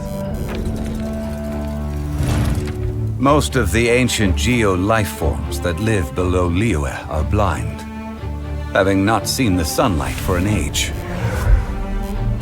The voice was sometimes sad and song-like. Other times it was loud and thunderous.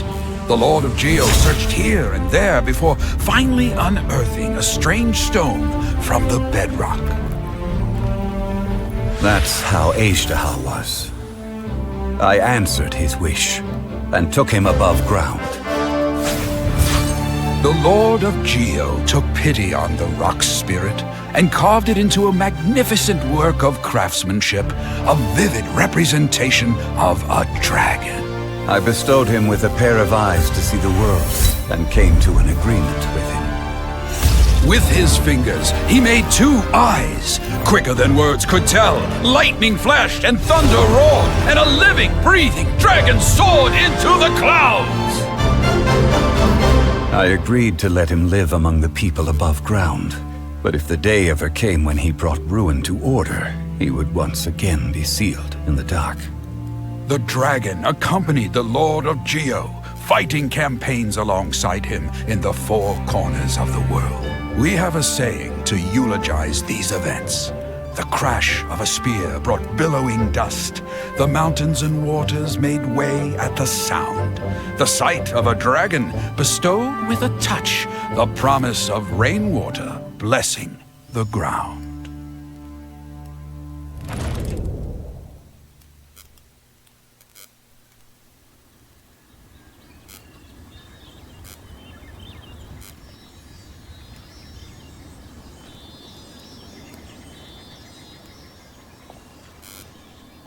1,000 years ago, Ashtaha attacked the chasm.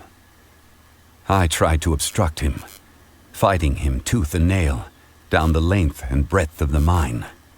Finally, I brought him down and sealed him underground. During that battle, Dragonfall was born. Ashtaha could sense the stone.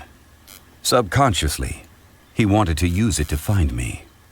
Despite being the victor, I could not claim to be stronger than he, and in his heart, he still retained an ounce of goodwill towards me, towards Liyue, towards life above ground.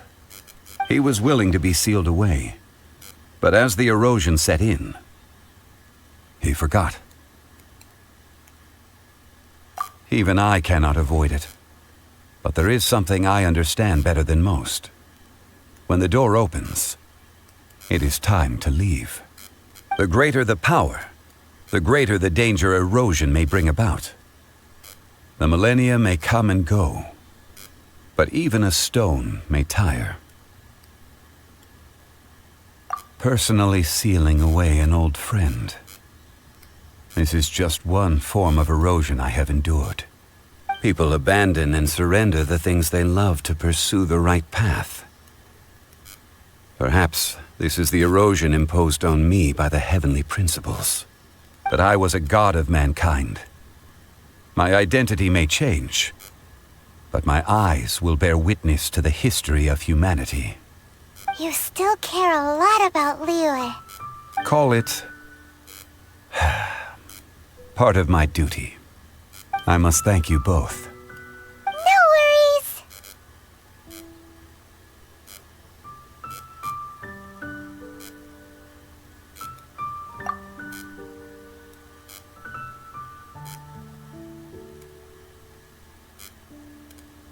Oh? About what?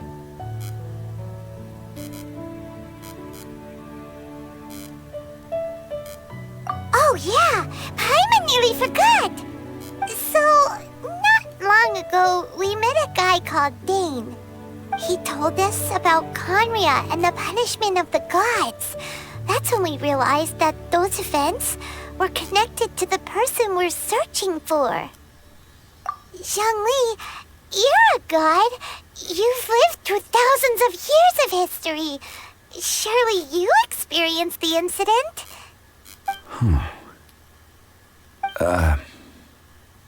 I cannot say. Why? You can't even give us a thread of information? This is so important to us. I understand. But I must apologize. This is my contract. You mean another past grievance? Like the incident with Ejda? Too painful to talk about? It was signed before it all began. I have always honored the contract. And kept my silence. How can you be like that? You two are friends to me. I can assure it brings me no pleasure to disappoint you. But as the god of contracts, I cannot go back on my word. Would you be ready to find out? It appears your understanding of this world continues to grow. There are many events of ages past, many secrets that lie hidden. They have been eroded by time, forgotten by the people, abandoned. But you are capable of finding them and bringing them into the light. Those who come to witness will witness. Those who are born to remember will remember. If you take the same road as that person, there may be more difficulties ahead. But as long as you firmly believe that you are on the right path, everything has meaning.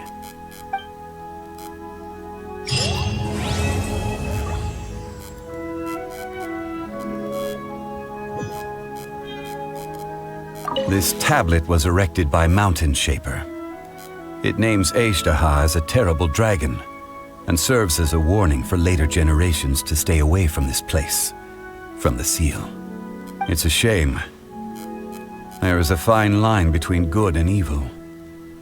If the good and evil within him could be summarized in a single sentence, well,